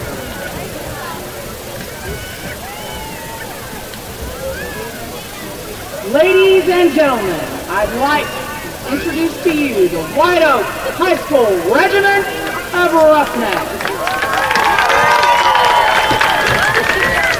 Drum major Sean Jefferson, you may take the field in this halftime performance.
Welcome back, Bulldog fans. We are at halftime, fixing to wrap this up. We got about a minute 50 left. Real quick, Greg, go ahead and give us those first half stats for us. In the first half alone, Jefferson Bulldogs had 13 carries for 128 yards and 2 touchdowns. Cam had 11 carries for 118 of those yards, and he scored the 2 touchdowns. Through the air, the Bulldogs were 9 of 12, 226 yards and 2 touchdowns. That's just in the first half. Plus, Fly had a pick 6. White Oak carried the ball 24 times for 71 yards and were 4 of 13 for 57 yards through the air and 1 interception, which was a pick 6. And the scoring got started with 9:33 in the first quarter. It was Tomias Taylor to Chris Love going 89 yards through the air. The PAT by Ethan Maxwell was good, 7-0 Bulldogs. Then with 3:02 remaining in the first quarter, it was Cameron Williams going 7 yards. The PAT by Ethan Maxwell was no good, 13-0 Bulldogs. 1:10 in the first quarter. That's when Fly, Chris Love, goes 72 yards on the interception. The PAT by Maxwell was no good, 19-0 Bulldogs. Then we go into the second quarter with 7:52 remaining. Tomias Taylor to Chris Love for 5 yards. The PAT by Ethan Maxwell was good, 26-0 Bulldogs. Then, second quarter, 1:50 on the clock. Cameron Williams goes 40 yards on the ground. PAT by Maxwell was good, and that's where we are right now, 33-0 your Jefferson Bulldogs with the halftime lead. Bobby, what do you think they're going to do when they come back out? I mean, you really can't make any adjustments to the Bulldogs. I mean,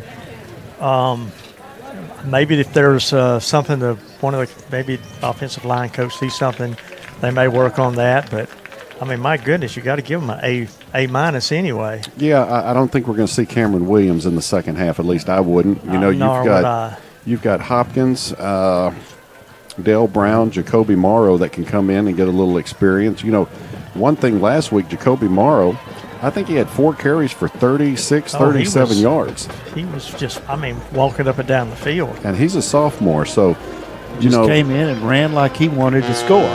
Yeah, this kind of game right here, if we keep it going the way it is, let some of these younger guys come in and get a little experience, and maybe in the fourth quarter, something I'd like to see is maybe get a little quarterback action in there, get Tomias out of there and get a backup in there, get a little experience. But let's not jump ahead of ourselves. We're just fixing to start the second half, and let's keep things under control, and then we'll take a look at it. Just keep your foot on the gas.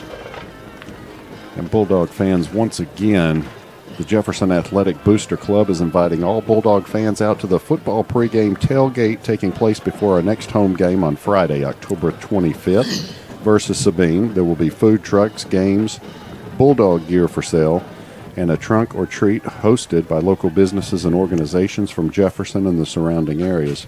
Festivities will start at 5 p.m. and will go right up until kickoff.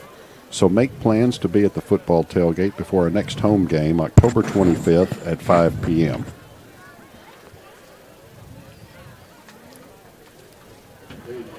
And to get some score updates at halftime, Liberty Ilo has the lead over Gladewater, 21-14. Atlanta over Sabine, 23-0. I think that's been updated 30-something now to nothing. Pottsboro is trailing Palmer 21-20 at halftime. That's going to be one to look because Pottsboro, they got them ranked at number 15 in the state, 6-0. It is Edna over Mathis, 42-0. Malakoff 20, Mineola 10. That is in the second quarter. 28-14. Longview is on top of Forney. Hooks is leading Hugh Springs 20-0. Carthage has the lead over Center at halftime, 21-14, and Texas High is over Marshall, 27-14. Texas High is a real deal this year. They may be running for another state championship. Well, we'd like to thank all of you who have gotten on the chat and let us know where you're watching from. People from all over Cancun, Mexico, Houston, Hallsville, Dallas, Texarkana, Maud, Searcy, Arkansas, Northwest Fort Worth. Thank all of you for watching as here we go with the second half. High kick. They need to get on. Oh, that's going to go out of bounds. Out of bounds. We didn't even know that ball. 12 didn't even know the ball was anywhere near him. Yeah. That was could have been a bad situation there. Second half action and second half kickoff brought to you by Patterson Pest Patrol. And I'm sure Coach Taylor will not let that go unnoticed. So let's see. Cameron Williams is coming back out at tailback. 1st and 10 Bulldogs from the 36-yard line to start the second half. Probably going to give Cam enough work to keep him in shape. Well, that offensive line's been working hard tonight. Yeah, Taylor's had plenty of time to do what he wants and back there to find his receivers. This is Williams trying the left side. And he might lose a yard or two on that one.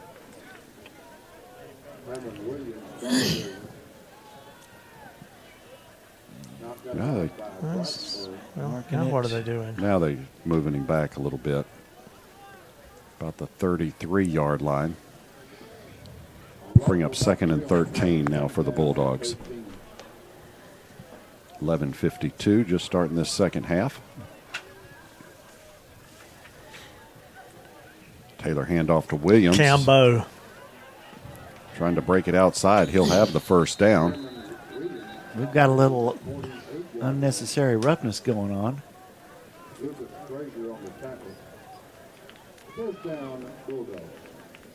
Out to the 42. Move those chains, boys. 1st and 10 Bulldogs. How many maximized touchdowns we had tonight?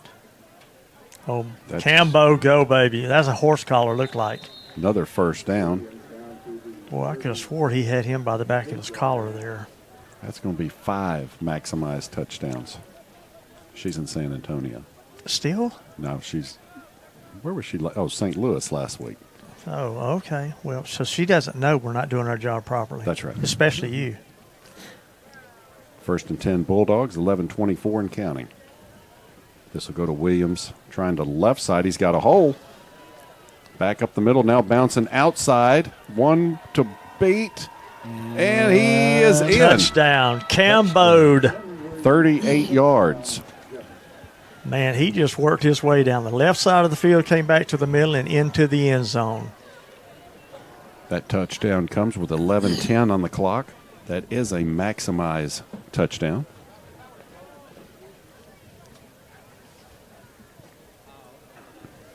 Ethan Maxwell out to try the PAT. Chance Washington is your holder. Snap is back. It is down. It is up. And good. It is good. Another touchdown. And our score, Bulldogs 40, Roughnecks nothing. Too many offensive weapons right there, I tell you. Yeah, what. I'm telling you. Here comes the replay. And you just see Cambo take the ball, gets through the line, breaks tackles. 4, 5, 6. Broke 6 tackles on that run. UNLV is getting a player. Yes, they are. A football player. And a good young man. Absolutely. UNLV's off to a pretty good start this year, Ned. They are. I think they broke the top 25. I think they're in there somewhere. How about those Aggies? Boy, I tell you what, that was a different team last week against Missouri. I'm telling you. Big showdown tomorrow is Oklahoma and Texas. Red River rival. Now it's in the SEC. Mm-hmm. Don't you know there's not going to be an empty seat in that stadium? Oh, no.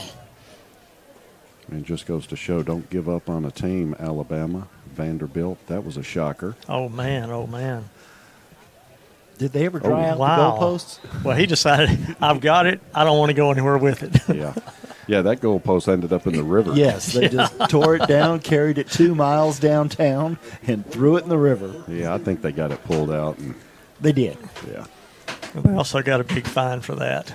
I don't think they're worried about that. I don't one, think though. that was. They had alumni from 1906 come back and give some money to pay that.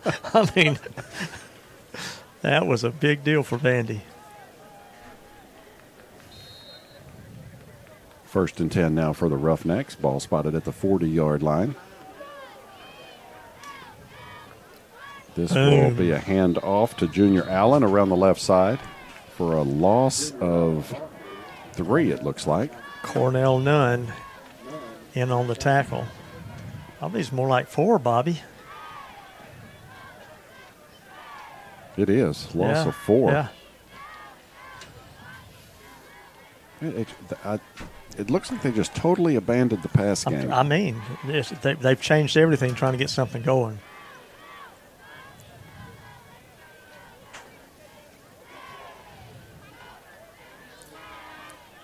Oh, fumble. Bulldogs We got it. have We got it. We got it. Yep.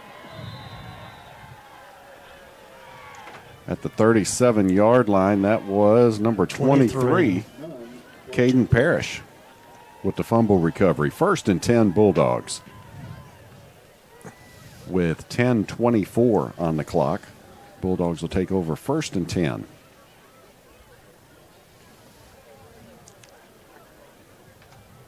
The Roughneck 37.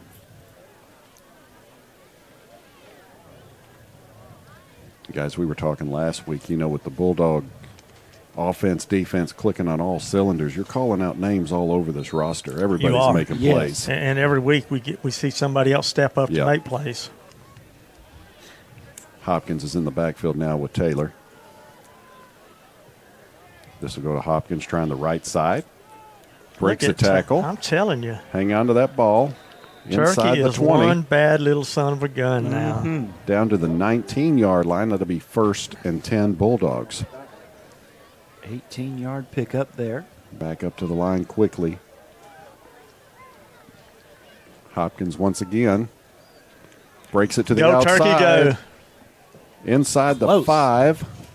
Ooh, that was a roughneck. Went out on the asphalt that time. Out on the track, Turkey at the 3-yard line. Another 3, another 16 yards. Move those chains, boys. That's 1st and goal, Bulldogs. 10:05 on the clock.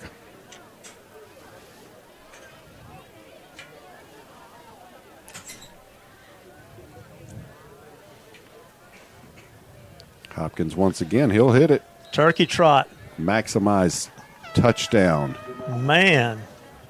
We're going to call that the turkey dance there. That dude just ripped himself about 40 yards all by himself, maybe 50, into the end zone. They just walked down the field, Bobby. Yeah, they did. Well, 37 yards, all of it, on the back of Turkey. Ethan Maxwell waiting for the snap. Just back down. Kick is up, and it is good. It's good.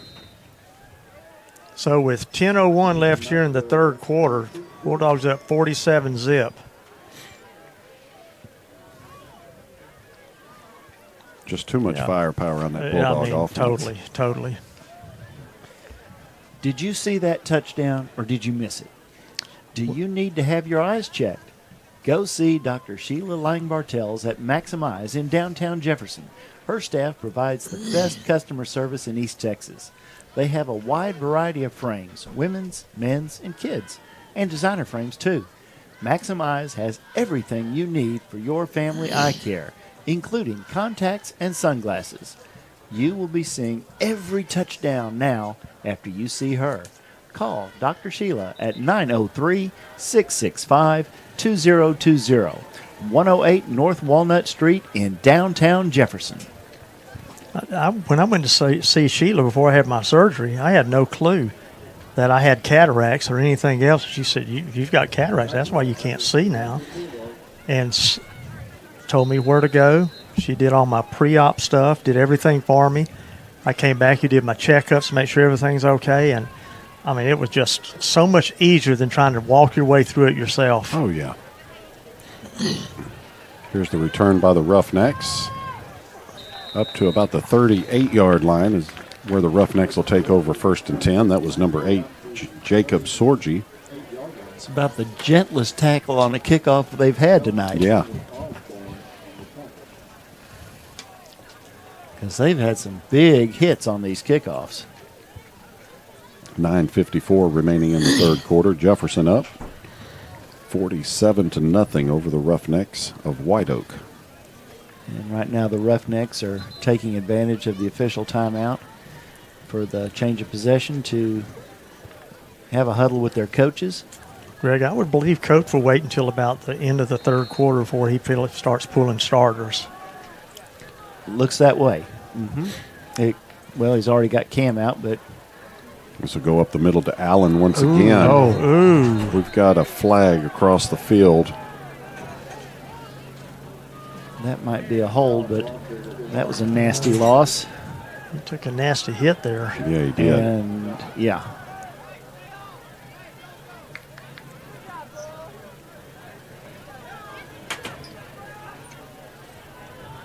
What is the flag on the offside for, Bobby? Do you have any idea? It's either going to be a false start or a offsides. Could you get us a Porta-John read in real quick? All right. The next time you have an outside project or are planning a big event, be sure to prepare for all of your needs. The folks at Porta-John are happy to fix you up with outdoor conveniences anytime you need them. Porta-John has everything from simple portable restrooms to handicapped accessible facilities and hand wash stations. They can even provide air-conditioned or heated restroom trailers for your next big event. Give them a call at 903-665-7449 or go online at portajohn.com. Porta-John, where service makes the difference. Porta-John proudly supports the Bulldogs and the JHS Strutters. John Harper started as a sponsor many, many years ago, and they're still with us year in and year out. We use them out at our business. When you want the best, you go with Porta-John. You mean there's someone else that does that? Well, they try. Yeah, that's right. They're number one. So I think it was an offsides. They moved it up 5. So that's going to be 1st and 5 now for the Roughnecks after that Bulldog bail bond penalty. Quarterback not sure what play they're going to run. Well, Sipes was up on the line. He needed to go back at tailback. And 5 is coming in now.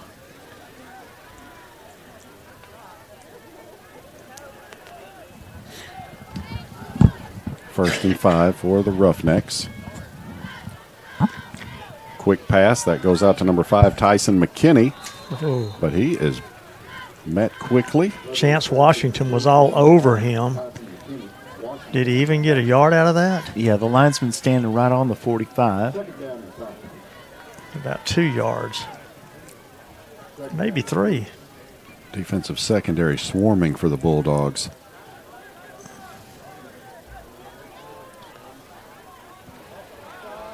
Handoff. Wow. That is Sipes trying the right side. Got a flag on the There offside was some of the early field. movement there. On the defense or offense? I've seen a little of both, but they haven't really been calling that lean on the offense. Yeah. The umpires looking. Going to be against the Bulldogs. Yeah, offsides. That'll give them a first down. Well, the Bulldogs have 6 penalties tonight. All of them have been 5-yard penalties. None of these big walk-offs. Well, and once again, we get a pretty decent crew here. It helps a lot in the number of penalties you're having thrown on you. 1st and 10 for the Roughnecks. That's another offsides with contact. Yeah, that's a free play. I think they blew it They dead. blew it Did dead. they? Yeah, whistles Okay, were going. yeah, he did. I see him over here. If you've got contact on an offside, they're going to stop it. Yeah, especially once players start stopping. So they'll mark off 5 against the Dogs to bring up 1st and 5 from the 45 for the Roughnecks. All right, we need to start paying attention to those penalties now. That was over there on the left side. Yeah, but we're up to 7 penalties. Kentrell Perry and Aaron Billard on that side trying to get a jump. 1st and 5 Roughnecks.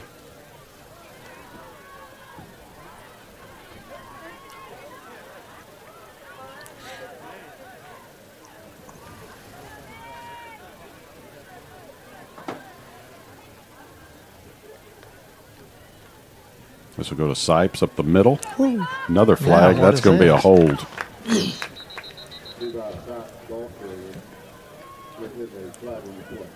I think that one's going to come back 10.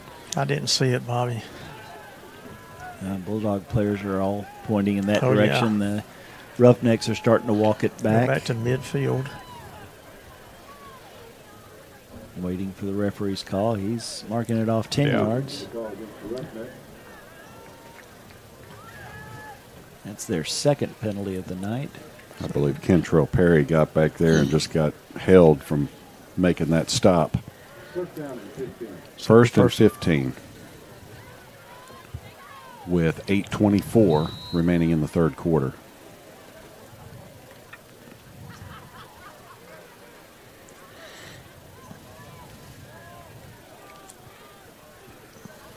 Twins to the left.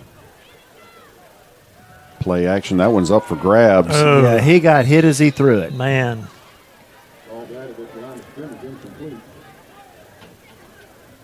And just lucky it was incomplete. That'll stop the clock at 8:04. Brings up 2nd and 15 now for the Roughnecks. Is that Cornell Nunn that's... Is that 28? I believe it is. I think so. 28 or 26. He'll go off. Yeah, he hit the quarterback pretty hard. Okay, 28. But, yeah, he hit the quarterback pretty hard. Yeah, Jackson Ludlow is walking gingerly. Mm-hmm. 2nd down and 15.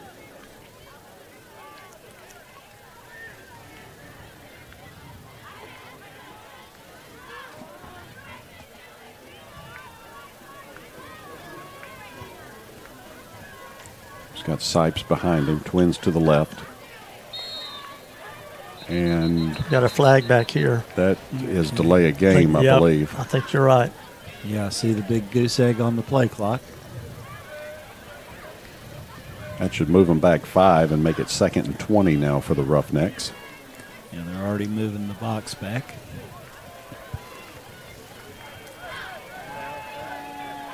If you just joined us, it's 8:04 left here in the 3rd quarter, and the Bulldogs up 47-0 over the White Oak Roughnecks.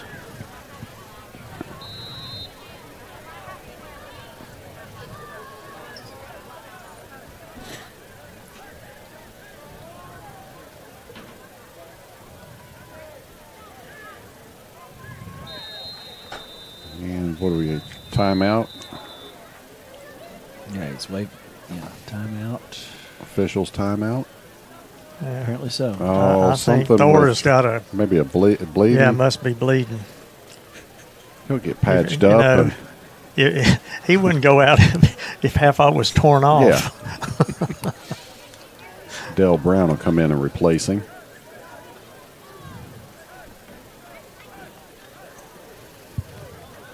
Second and 20 for the Roughnecks. Ball spotted at their own 40-yard line.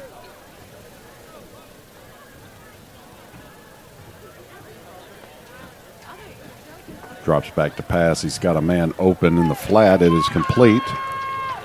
He's going to run it out and stop the clock. Number He didn't want 23, any contact. Tyson McLean for the Roughnecks.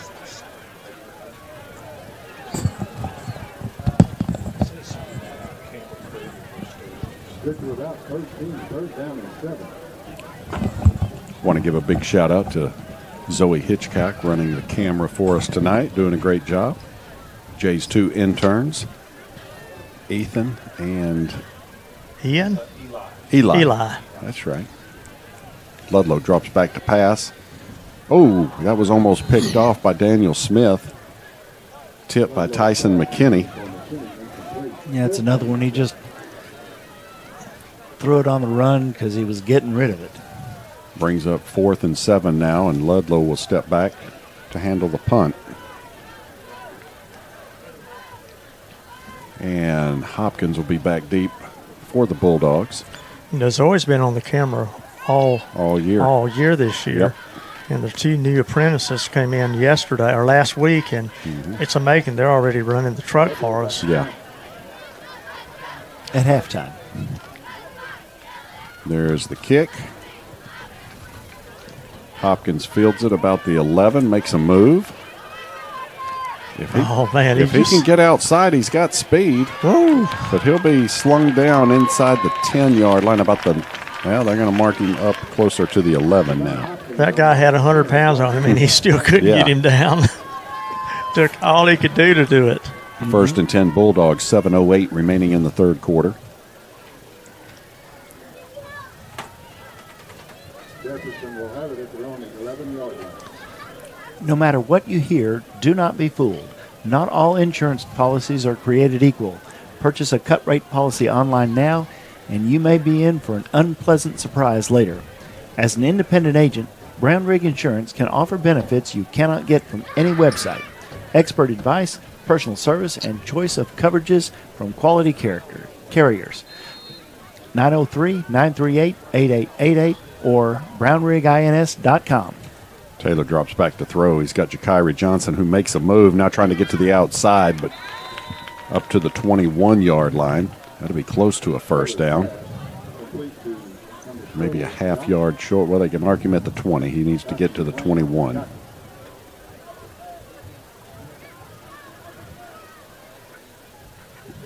First down, Jefferson. Oh, they do give him the first down. 1st and 10 Bulldogs.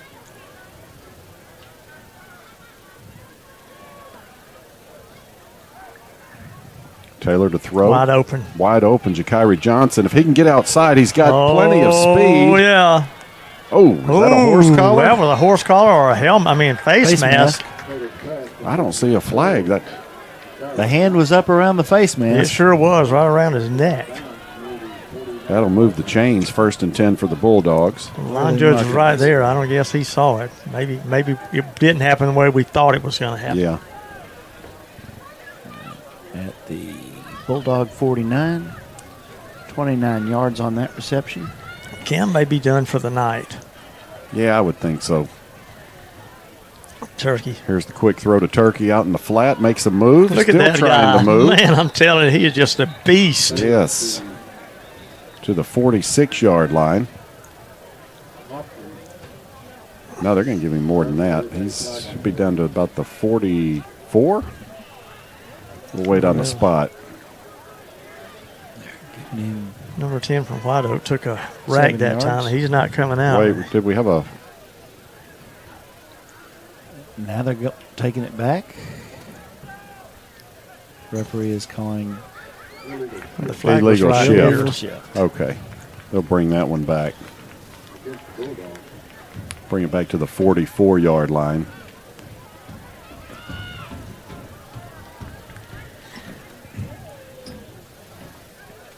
That'll be 1st and 15 now for the Dogs.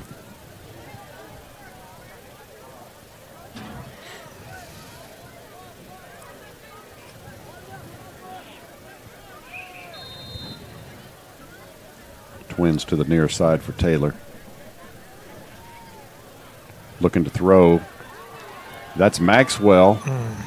Overthrew everybody. Yeah, defenders were in front of him. He couldn't get around them.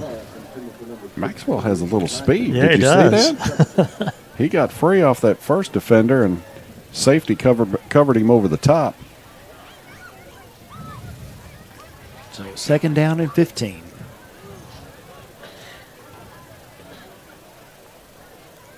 Same formation. Taylor will hand off to Hopkins. Going to try the right side. Maybe gets a yard to the 45. Had him by the foot that time. Yeah, just a strong ankle tackle. 2nd and 14 now for the Dogs with 5:55 remaining in the third quarter.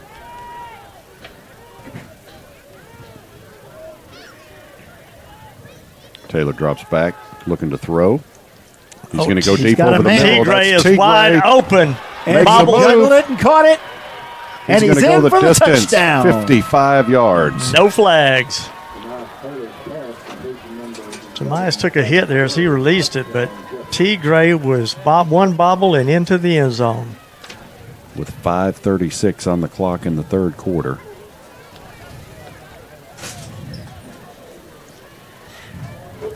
$53-0, waiting the PAT.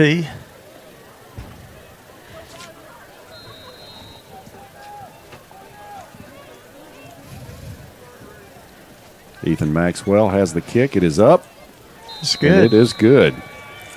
54-zip. With 5:36 left in the third quarter.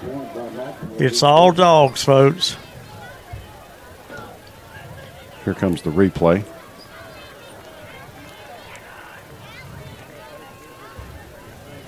Pocket closed in, but T-Gray was wide open.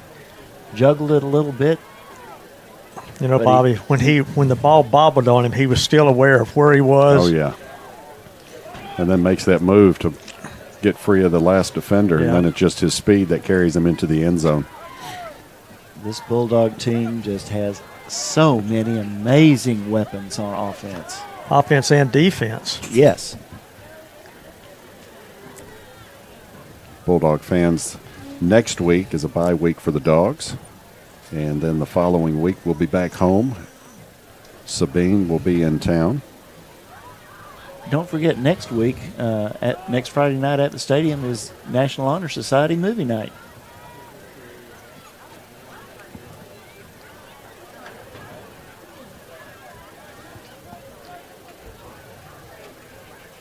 Maxwell to kick off.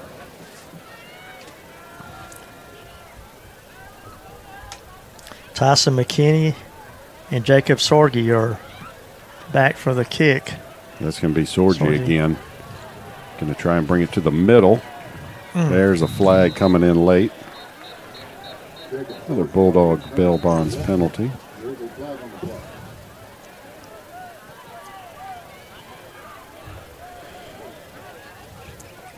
Did you see anything, Bobby? I didn't, unless there was a face mask when he came around. On that miss, he was a little high. Yeah.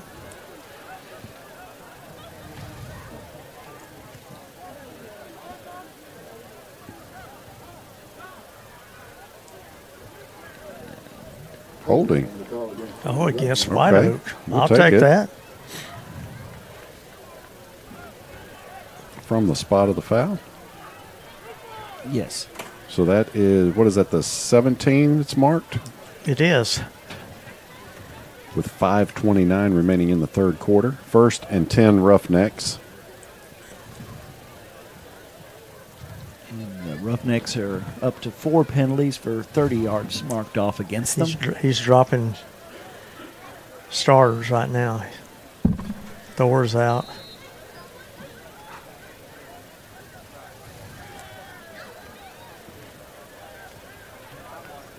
Ludlow hands off to Sipes, trying the left side.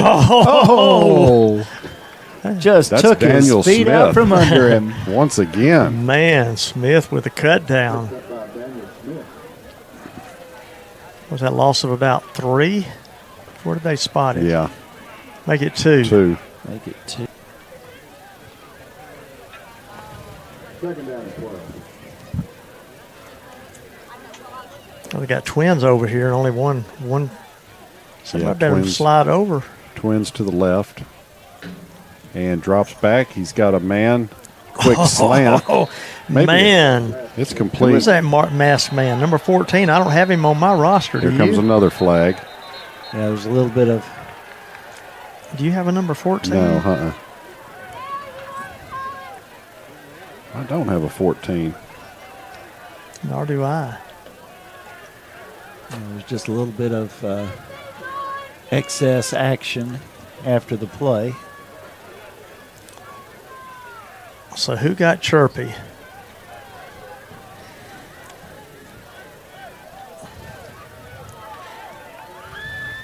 I thought he's going to be against the Dogs. It is.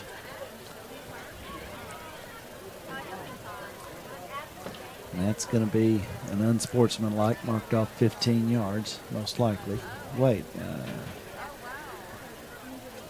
The field judge is facing penalty against White Oak. So let's wait for the call.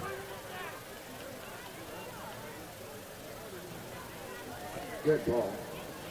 Unsportsmanlike conduct. It is. Yeah. That'll take it inside the 10 for the Roughnecks. Penalty moves the ball back to the 10-yard line. Somebody got a little chatty down there. That ever happened to you, Bobby? You know, not that I can recall. Is it because you were bigger than everybody else? How tall were you when you played in high school? I was around 6'5". Wow. About 195. I see you put on a couple of pounds since then. That baggage hanging out over your belt. But you run a lot. You're back in shape. So that's going to bring up after that penalty 2nd and 16 with 4:39 on the clock.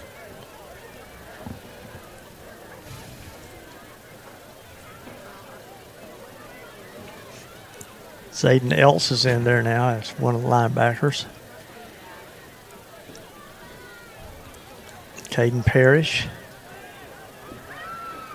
Tyler McCurry.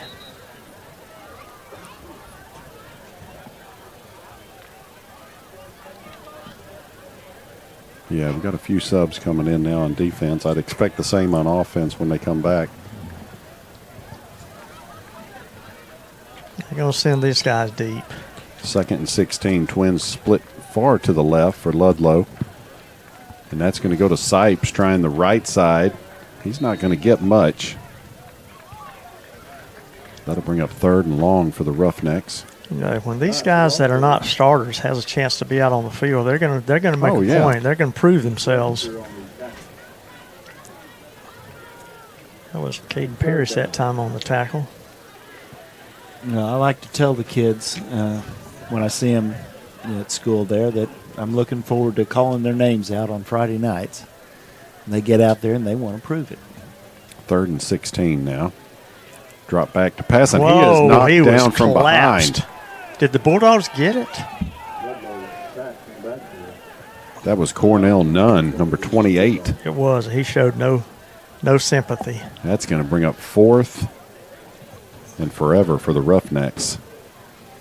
4th and about 20. And they're going to punt it away. Bulldogs will send Jermaine Hopkins back to receive the kick. Jackson Ludlow will be the punter for the Roughnecks. Watch Turkey go. Kick down the right side. This will be returned. And he's covered up pretty good around the 45-yard line.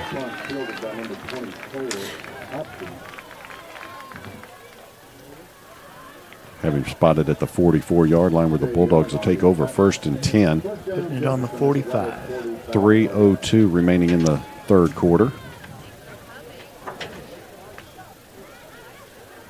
Now, Bobby, most of your starters are out, and you can't tell these guys that are getting on the field to hold it back, that they're going to do everything they can to score. So this will be Jacoby Morrow at tailback. Ethan Maxwell is split far to the right.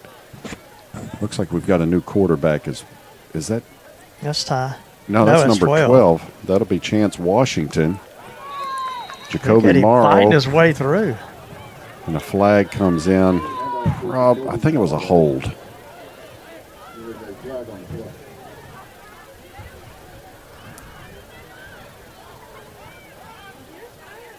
Well, Morrow was just stomping yards out last week at the end of the game. And he's just a sophomore. Yeah, he's just wanting to prove himself. Well, the line judge is he's pointing the other direction. Pointing towards White Oak. Thought they were going to get Maxwell over here for a hold. I did too.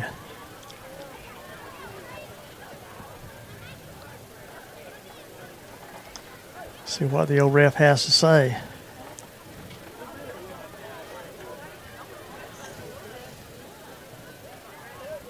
Still waiting on the call. The referee is facing the White Oak players, which you would think means he's going to walk it off that way. He's writing something He'll down. tell us here in a minute. He keeps track of all of his calls and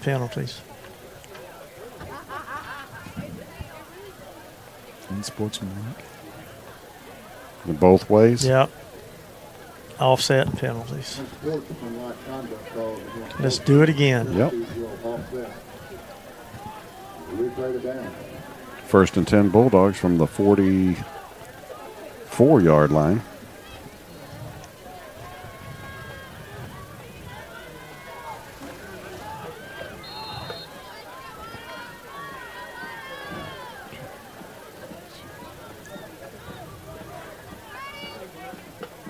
Chance Washington is your new quarterback. Jacoby Morrow in the backfield.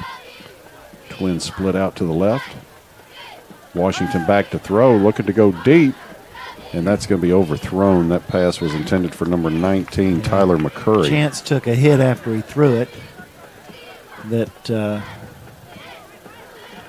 I would have thrown a flag for roughing the passer, but you're a homer, Greg. You're just like I am. Yeah.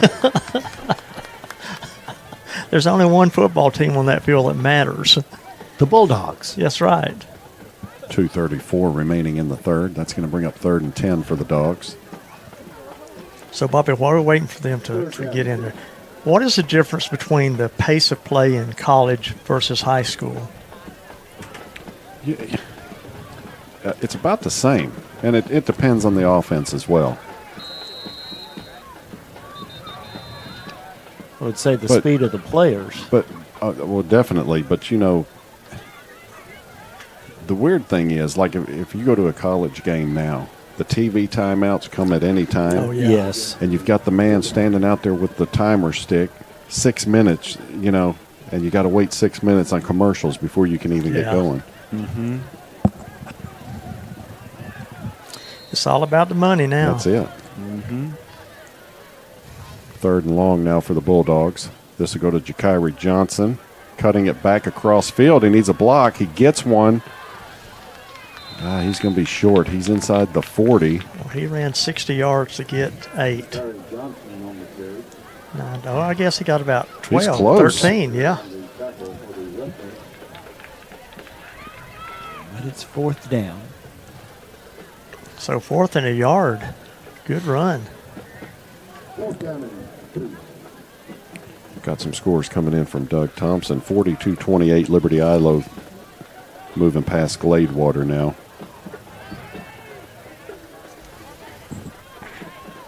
Hand off to Morrow around the left side. Breaks the tackle. Wow, He's got look the at first that. and more. He might be gone. That's a touchdown. 36 yards? Yes. It's all the way to the end zone. Bobby, we talked about him last week when he came in and played some. The guy's got some moves. He's got some speed, and he's young. 1:42 on the clock.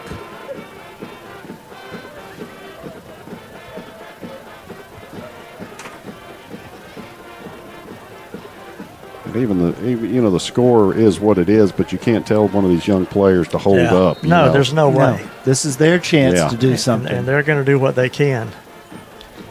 Max blocked. Was that? Yeah, that was Maxwell. I think Maxwell. Yeah, but that kick got blocked. So that takes us to Jefferson 60, White Oak 0. With $1:42 left here in the 4th quarter. Let's do that replay again, Jay. Just a handoff. Gets through the line on the left side. That's a sophomore, guys. Yeah. And he wants it just as bad as anybody else on the field. 4th quarter action, Atlanta 50-0 over Sabine. It is Pottsboro is still trailing Palmer 27-26 in the 3rd.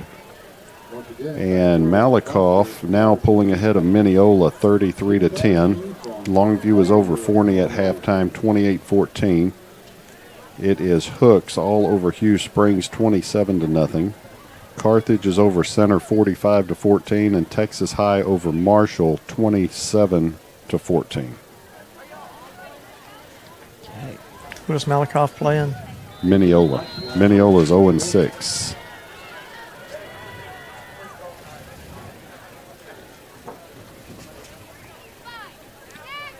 Maxwell to kick off for the Dogs. Goes right down the middle. One hopper. This is number 5, Tyson McKinney, across to the 30-yard line. He was run down that time by number 8, Daniel Smith. So with $1:36 left in the third quarter, White Oak will have it 1st and 10 from their own 30-yard line. Trailing 60-0.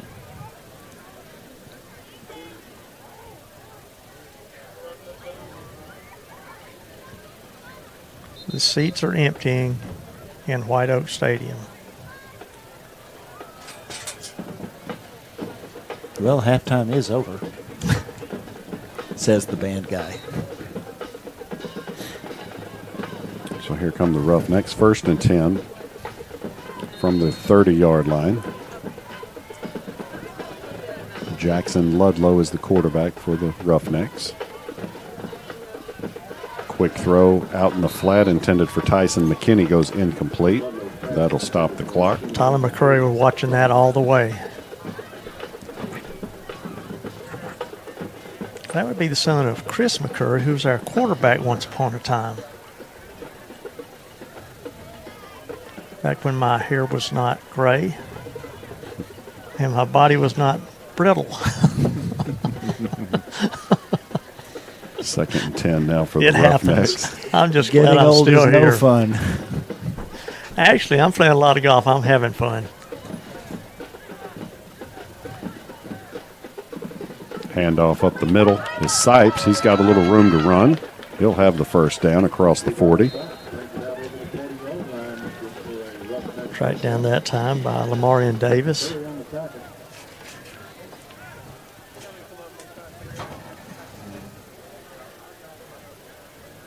First and 10 Roughnecks.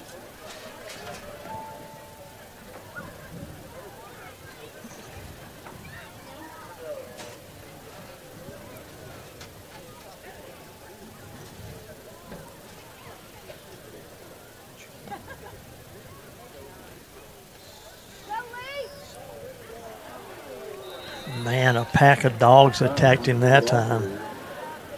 That was Sipes again trying the left side. No gain. Well, a pack of dogs that time. No, he tried to run, but no place to go. Looks like they're giving him one. 2nd and we'll call it 9 for the Roughnecks.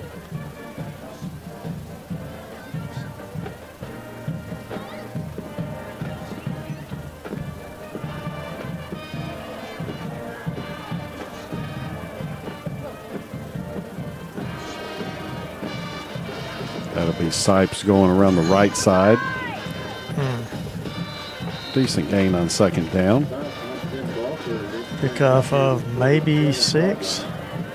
Up to the 47-yard line. Bring up 3rd and short now for the Roughnecks.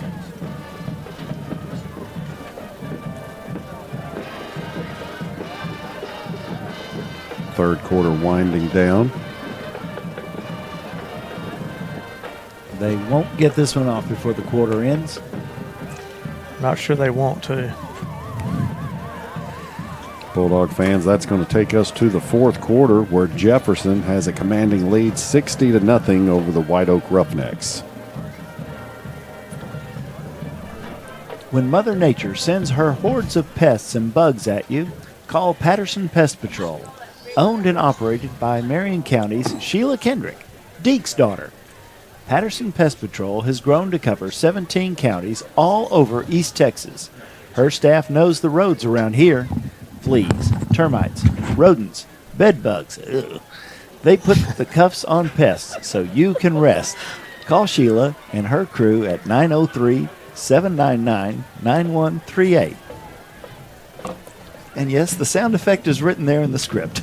She puts the cuffs on Pest. That's right. And then she calls Bulldog bail bonds to come and haul them off. Yep.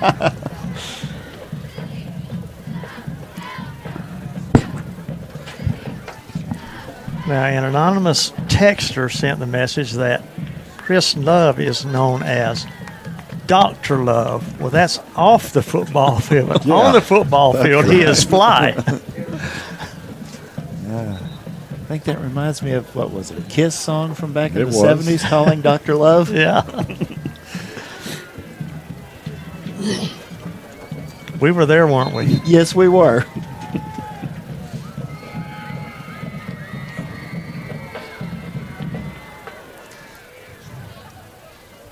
This brings up 3rd and 4 now for the Roughnecks. Their own 47-yard line. Now, over 400 of you are still out there watching this wonderful ball game. And Ludlow back to pass. Oh, he's Oh, my under goodness. pressure, and he will be taken down. Ludlow off in the backfield now. Number 51 for the Yeah. Bulldogs. Bryston Mosley with the sack. Brings up 4th and 7. Mosley is just a freshman. Is he? Yes, he is. Yes, he is. Defensive tackle. Only freshman on the team.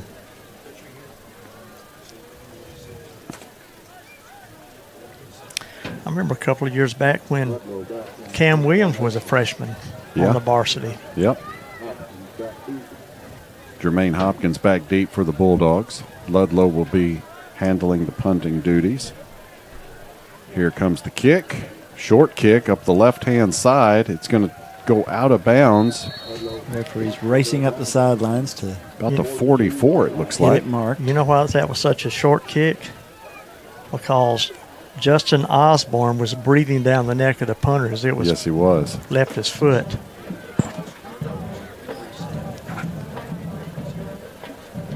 First and 10 Bulldogs from their own 44-yard line.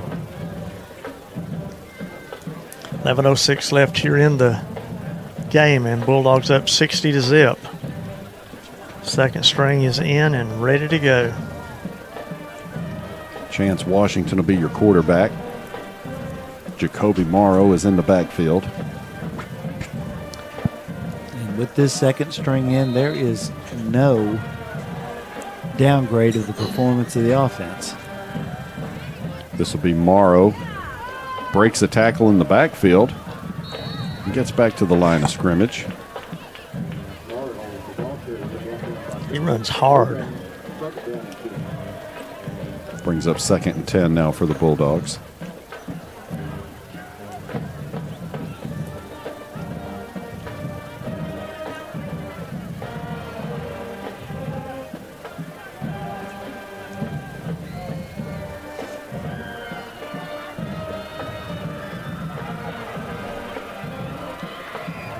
Tyler McCurry split to the left.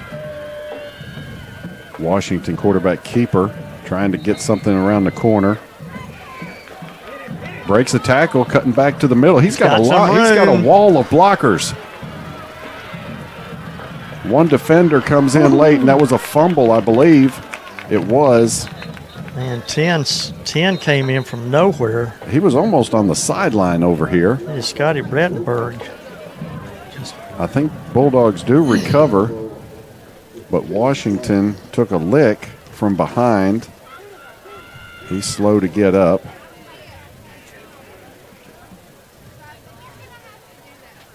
The penalty flag right there.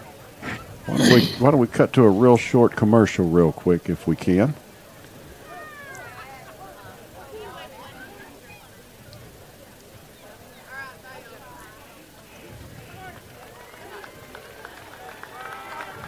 A mistake and had a penalty flag thrown on you in a game of life?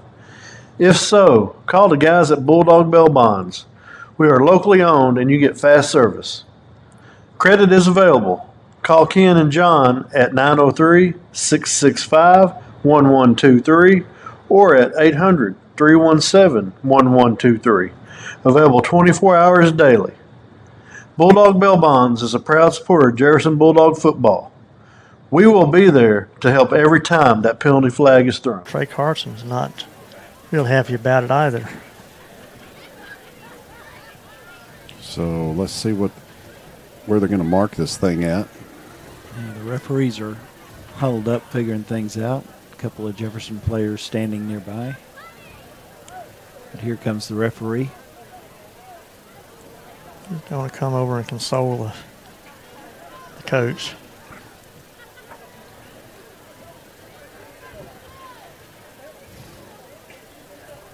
Head coach for the Roughnecks is Michael Ludlow. He's the father of the quarterback.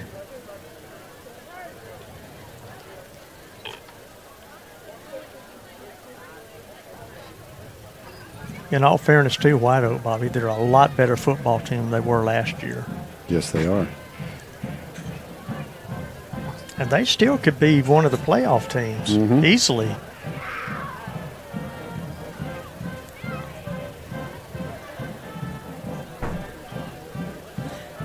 So I think they still need to mark something off here. Yeah. Is it going against the Bulldogs? I think it is.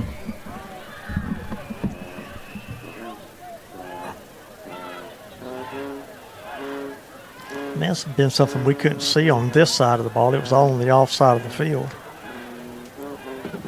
They haven't even attempted to move the change yet.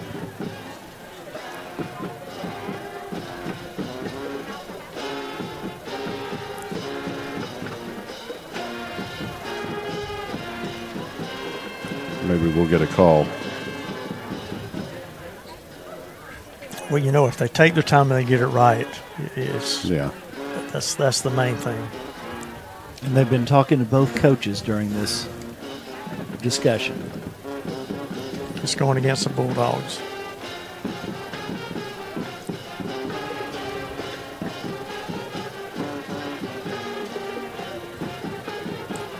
Way back. Gracious. Looks like it's going to go from the line of scrimmage. Yeah.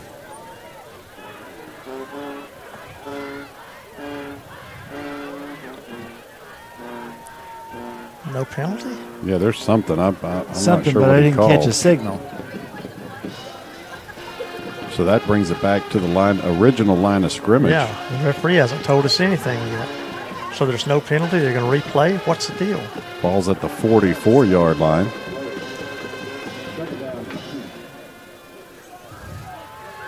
So we're going to act like nothing happened. I guess. 2nd and 10 for the Bulldogs. This will be Jacoby Morrow trying to break out of a tackle, but he's not going to make it. Oh, he's still fighting. 9:52 on the clock. Bring up 3rd and 10 for the Bulldogs. It's a loss of 3. Loss of 2. Oh, it is, yeah. So 3rd and 12, 13, somewhere in there.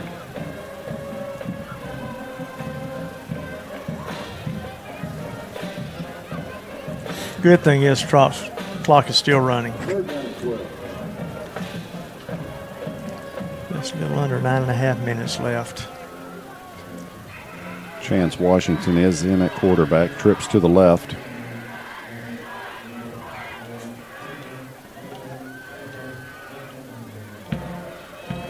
Washington looking to throw, goes down the right side. He's got Jakiri Johnson just a bit too half long. A step too far out in front.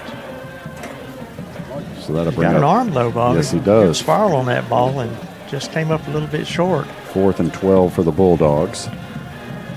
That'll bring Ethan Maxwell out. This is his first punt of the night. Clock stops at 9:05. 60-0 is the score. Bulldogs up over White Oak. Back deep for the Roughnecks is number 23, Tyson McLean.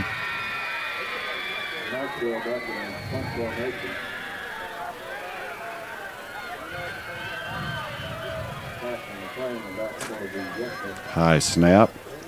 Oh, he barely got it off. got it. Yeah. Good kick. Close to the 20. Yeah, that's where they'll mark it. 1st and 10 Roughnecks from their own 20. That ball almost hit McCurry. 8:41 on the clock remaining in the game.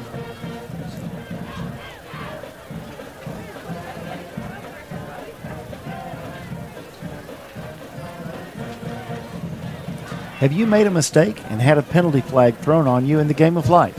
If so, call the guys at Bulldog Bail Bonds. Locally owned and providing fast service. Credit is available. Call Ken or John at 903-665-1123 or at 1-800-317-1123. Available 24 hours daily.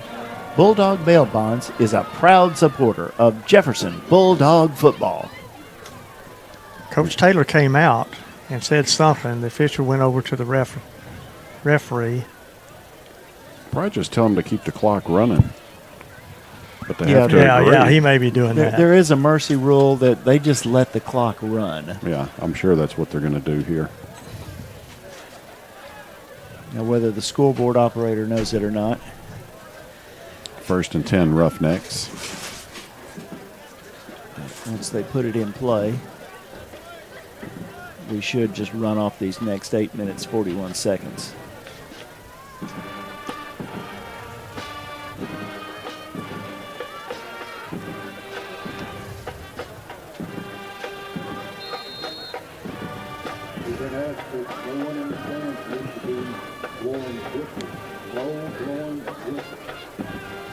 This will be a handoff up the middle.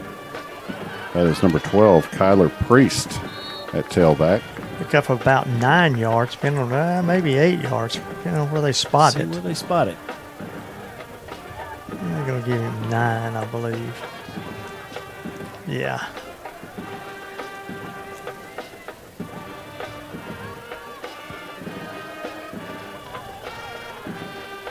It's always a good quarterback. Got little dance moves in between. Yeah. You know, bands playing. Hey, it's a good time.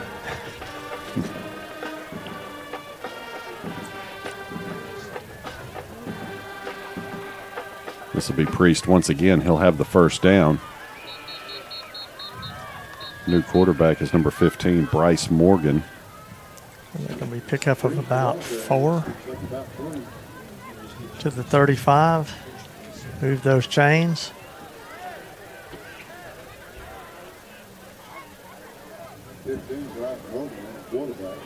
Should just keep the clock. Yeah, there he goes. Keep the clock running. 1st and 10 Roughnecks from their 35-yard line.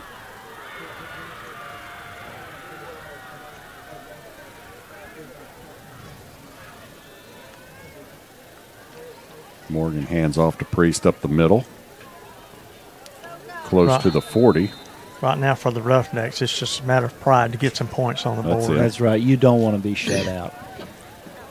Got to bring up 2nd and 5 for the Roughnecks. 2nd and 6, gain of 4.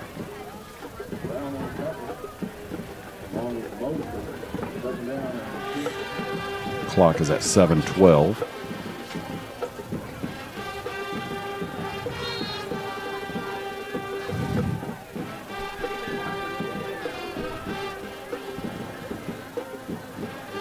A lot of dance moves going on. Yeah, Marion Davis. Yeah. I was watching him. I might learn something. Yeah. Oh, that's going to be an offsides. Yeah, we got a flag over there. Stopped it. Yeah, that was a little bit on the obvious side, wasn't it? He was across the line when the ball got snapped. But I think they called false start. On White Oak. Yeah. Yeah.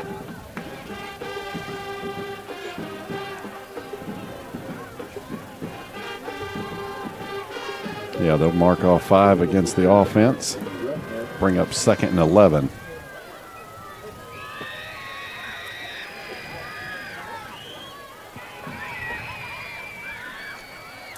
Stop the clock again. Yeah. 6:52 left on the clock here in the game, 60-0. But they've blown it back into play, so.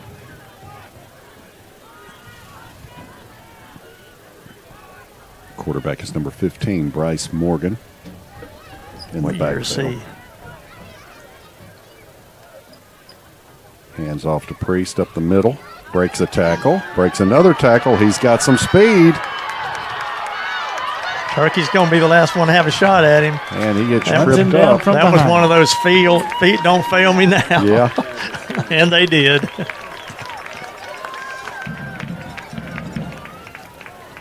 Turkey's like, not on my side of the field, you're not. Down to the 10, I believe. Yes, sir. Down to the 10. Big pickup there. That might have been their biggest play of the night. 55 yards. Clock stops again. Why don't we just leave the clock running? 6:19. First. Should be first and goal. He's picking a flag up back here at the 30.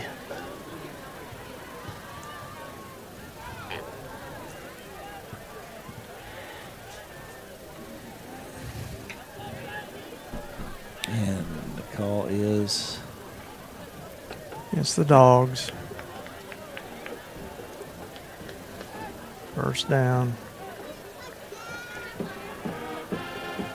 That put it on the 5. First and goal from the 5. Yep.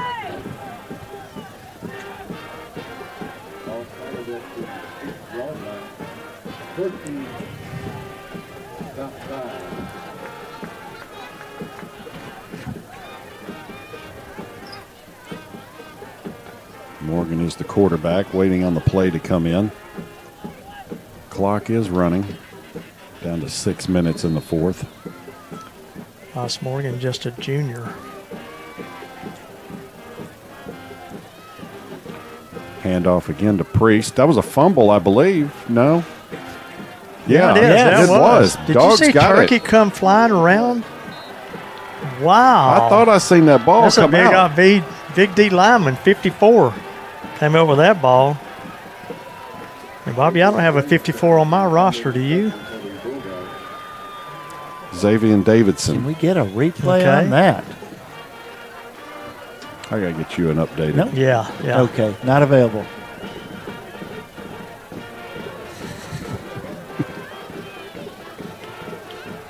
Jay Patrick falling down on his job.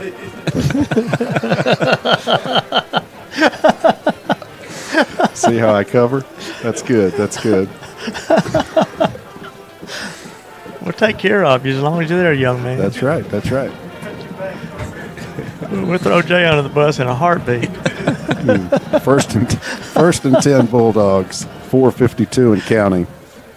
Chance Washington hands off to Morrow. Breaks the tackle, gets outside. Goodness. Is running. Insult This is to his injury. big one. One man to beat. Across midfield to the 45-yard line. Jacob Sorty that time on the stop. Don't you know he was thinking, I got me a touchdown. I got me a touchdown. Oh, yeah. So we got some young stars right here. These are these are the backups.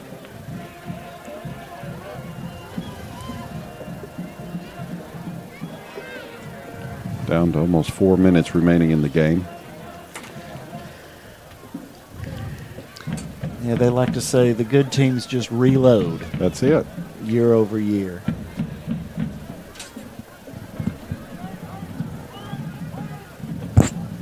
Twins out to the right. Maxwell near side. This will be Morrow.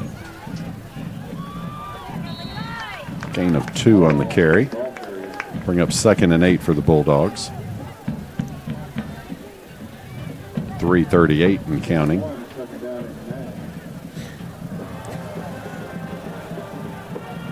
Bulldog fans, be sure to stick around for the post-game show brought to you by Brown Rig Insurance.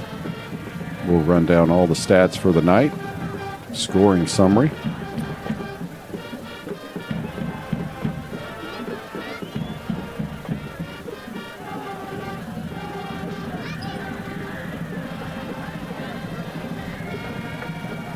Back up there. There you go.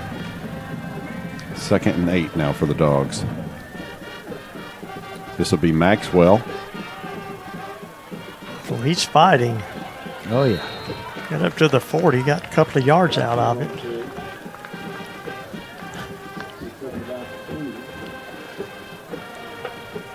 That'll bring up 3rd and around 6 or 7. 3rd and 7 now. Clock still running down to 2:35 remaining in the game.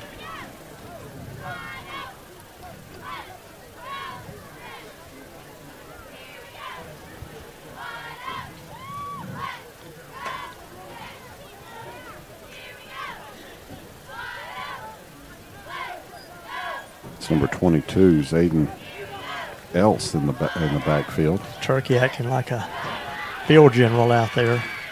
Washington back to throw. That is complete for the first down to number 19, Tyler McCurry. And fumble. After a face mask. Still on the ground. Bulldogs recover, picked up. That was Maxwell who recovered it. Yeah, it was. And here comes the flags again. Somebody getting a little chirpy there. It may be number 17. A lot went on that play. Braden Bratcher, I'm not sure if he was the guilty. Let's watch this replay. Yeah, a grab at the helmet. They were just fighting. Maxwell came in from behind and picked it up. Now we're just waiting for the referees to sort it all out. Well, the good thing is the clock's running, so we're down to almost a minute left here in the game. Right. Mercy rule applies. Well, and Coach Taylor was the one that stopped him and told him, let's just run the clock. Now under a minute. We may not get another play off. Players are starting to shake hands out there already, so by the time they get this sorted out, the clock is winding down under 40 seconds. No, they're not going to. No. Yeah, they do stop it now. Stop the clock. They got to mark this penalty off and get it sorted out. They've done a pretty good job tonight. That's high praise coming from you, Ned. Well, it is. I'm not. You're going to always make some bad calls, but they've been pretty dadgum steady. Yeah.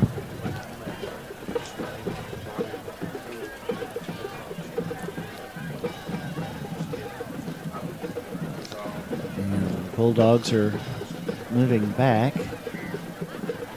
I would imagine coach is going to tell them to take the snap, deal on it, and this is over. Yeah, just take the knee. We're at 30 seconds. Yeah, it's under the. Just take a knee, and that'll do it. That's it. Right. Get in a victory formation and.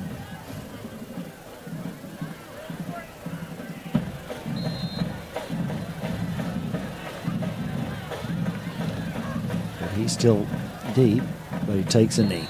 And that is the ball game. That's a wrap. 60-0. All Jefferson Bulldog offense and scoring on defense tonight. Bulldog fans, stick around for the post-game show brought to you by Brown Rig Insurance. We'll have all the stats and try to get some scores from around the area updated. Stick around. We'll be right back. What you hear? Don't be fooled. Not all insurance policies are created equal. Purchase a cut-rate policy online now, and you may be in for an unpleasant surprise later. As an independent agent, I can offer benefits you can't get from any website. Expert advice and counseling, personal services, and a choice of coverage from quality carriers like Central Insurance. Contact us at Brown Rig Insurance Agency so we can bring more value to your coverage. Call 903-938-8888 or find us online, www.brownrigins.com. Hey, did you see that touchdown? No, I guess I missed it. I really need to go get my eyes checked. I just don't know where to go. Go see Dr. Sheila Lane Bartels at Maxim Eyes. Their staff has the best customer service in East Texas. You walk in and see a bunch of friendly faces and the wide variety of frames they have, ranging from women's, men's, kids, and even designer frameware. They have everything you need. Plus, they have contacts and sunglasses. You will be seeing every touchdown after you see her. Call and make your eye appointment now with Dr. Sheila at 903-665-2020, located at 108 North Walnut, Jefferson, Texas. Have you made a mistake and had a penalty flag thrown on you in a game of life? If so, call the guys at Bulldog Bell Bonds. We are locally owned and you get fast service. Credit is available. Call Ken and John at 903-665-1123 or at 800-317-1123. Available 24 hours daily. Bulldog Bell Bonds is a proud supporter of Jefferson Bulldog football. We will be there to help every time that penalty flag is thrown. Timeout. All right! Remember, we're a team that plays together. Listen, the winning will take care of itself. We just have to get everyone involved. In interscholastic sports, we celebrate what makes every one of us unique. And in the pursuit of a common goal, everyone in the huddle, in the bleachers, and in the community comes together. This message presented by the UIL and the Texas High School Athletic Directors Association. When Mother Nature sends her hordes of pests and bugs at you, call Patterson Pest Control, owned and operated by Marion County's Sheila Kendrick. Sheila's pesticide business has grown to cover 17 East Texas counties, but her sales and technician staff know the roads around here. Termites, bedbugs, fleas, rodents, ew. They put the cuffs on pests so you can rest. Call 903-799-9138. And welcome back, Bulldog fans.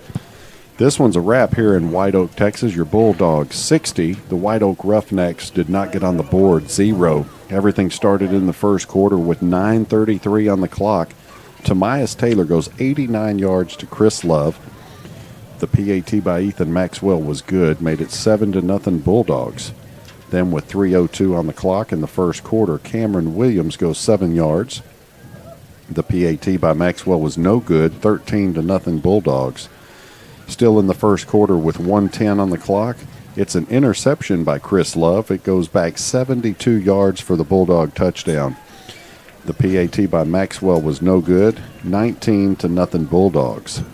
Then in the second quarter with 7:52, Tamias Taylor to Chris Love, 5-yard touchdown pass. The PAT by Maxwell is good, 26-0 Bulldogs. 1:50 remaining in the first half. Cameron Williams goes 40 yards on the ground. Maxwell adds the PAT, 33-0 at halftime.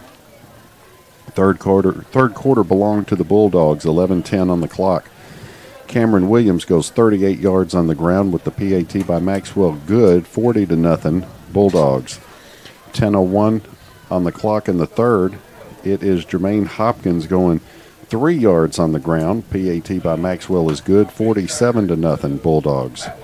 5:36 in the third. It is Tamias Taylor to Travis Gray, 55 yards. PAT by Maxwell is good, 54-0 Bulldogs. And then the final score, coming with 1:42 on the clock, it is Jacoby Morrow going 36 yards on the ground. The PAT by Maxwell was no good, and that brought us to our final score. Jefferson 60, White Oak nothing. Greg, go ahead with your stats. On the ground, Jefferson carried the ball 28 times for 337 yards and 5 touchdowns. Of that total, Cam had 165 yards and 3 touchdowns. Through the air, 14 of 19 for 339 yards and 3 touchdowns. And the Bulldogs also had a pick 6 for a touchdown. White Oak carried the ball 37 times for 144 yards.